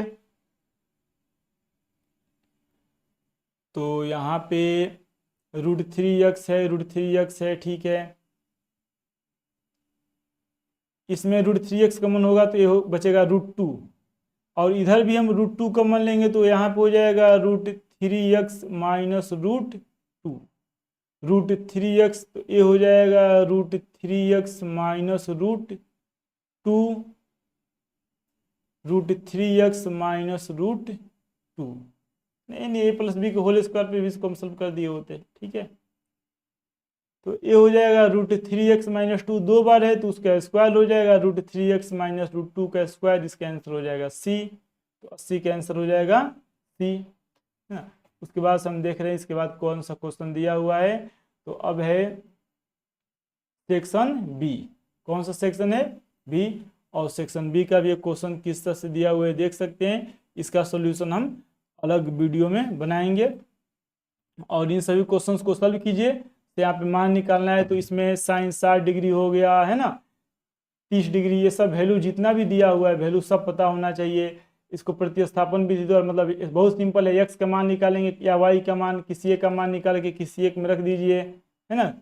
एक से निकालिए मान, दूसरे में रख दीजिए, आंसर आ जाएगा। ये वाला भी जो पूछा हुआ है इसमें इसका वैल्यू हो गया 10, क्या ये सब पता होने का कोई ज़रूरत नहीं है। ये भी 90 डिग्री है ना, 5 3 8 90 डिग्री हो रहा है, 0 आ जाएगी इसका मान। ठीक है, तो जितना भी क्वेश्चन है देख सकते हैं किस तरह का क्वेश्चन पूछा हुआ है एग्जाम में। और ये सब बहुत ही इम्पोर्टेंट क्वेश्चन है, बहुत महत्वपूर्ण क्वेश्चन है, इसे आप जरूर सॉल्व कीजिए। और इसी तरह का क्वेश्चन एग्जाम में आएगा। और इसमें अगर आपको ऑब्जेक्टिव क्वेश्चंस, जो पहला चैप्टर वास्तविक संख्या है उसका ऑब्जेक्टिव क्वेश्चन चाहिए तो आप यहाँ पे क्लिक कीजिए।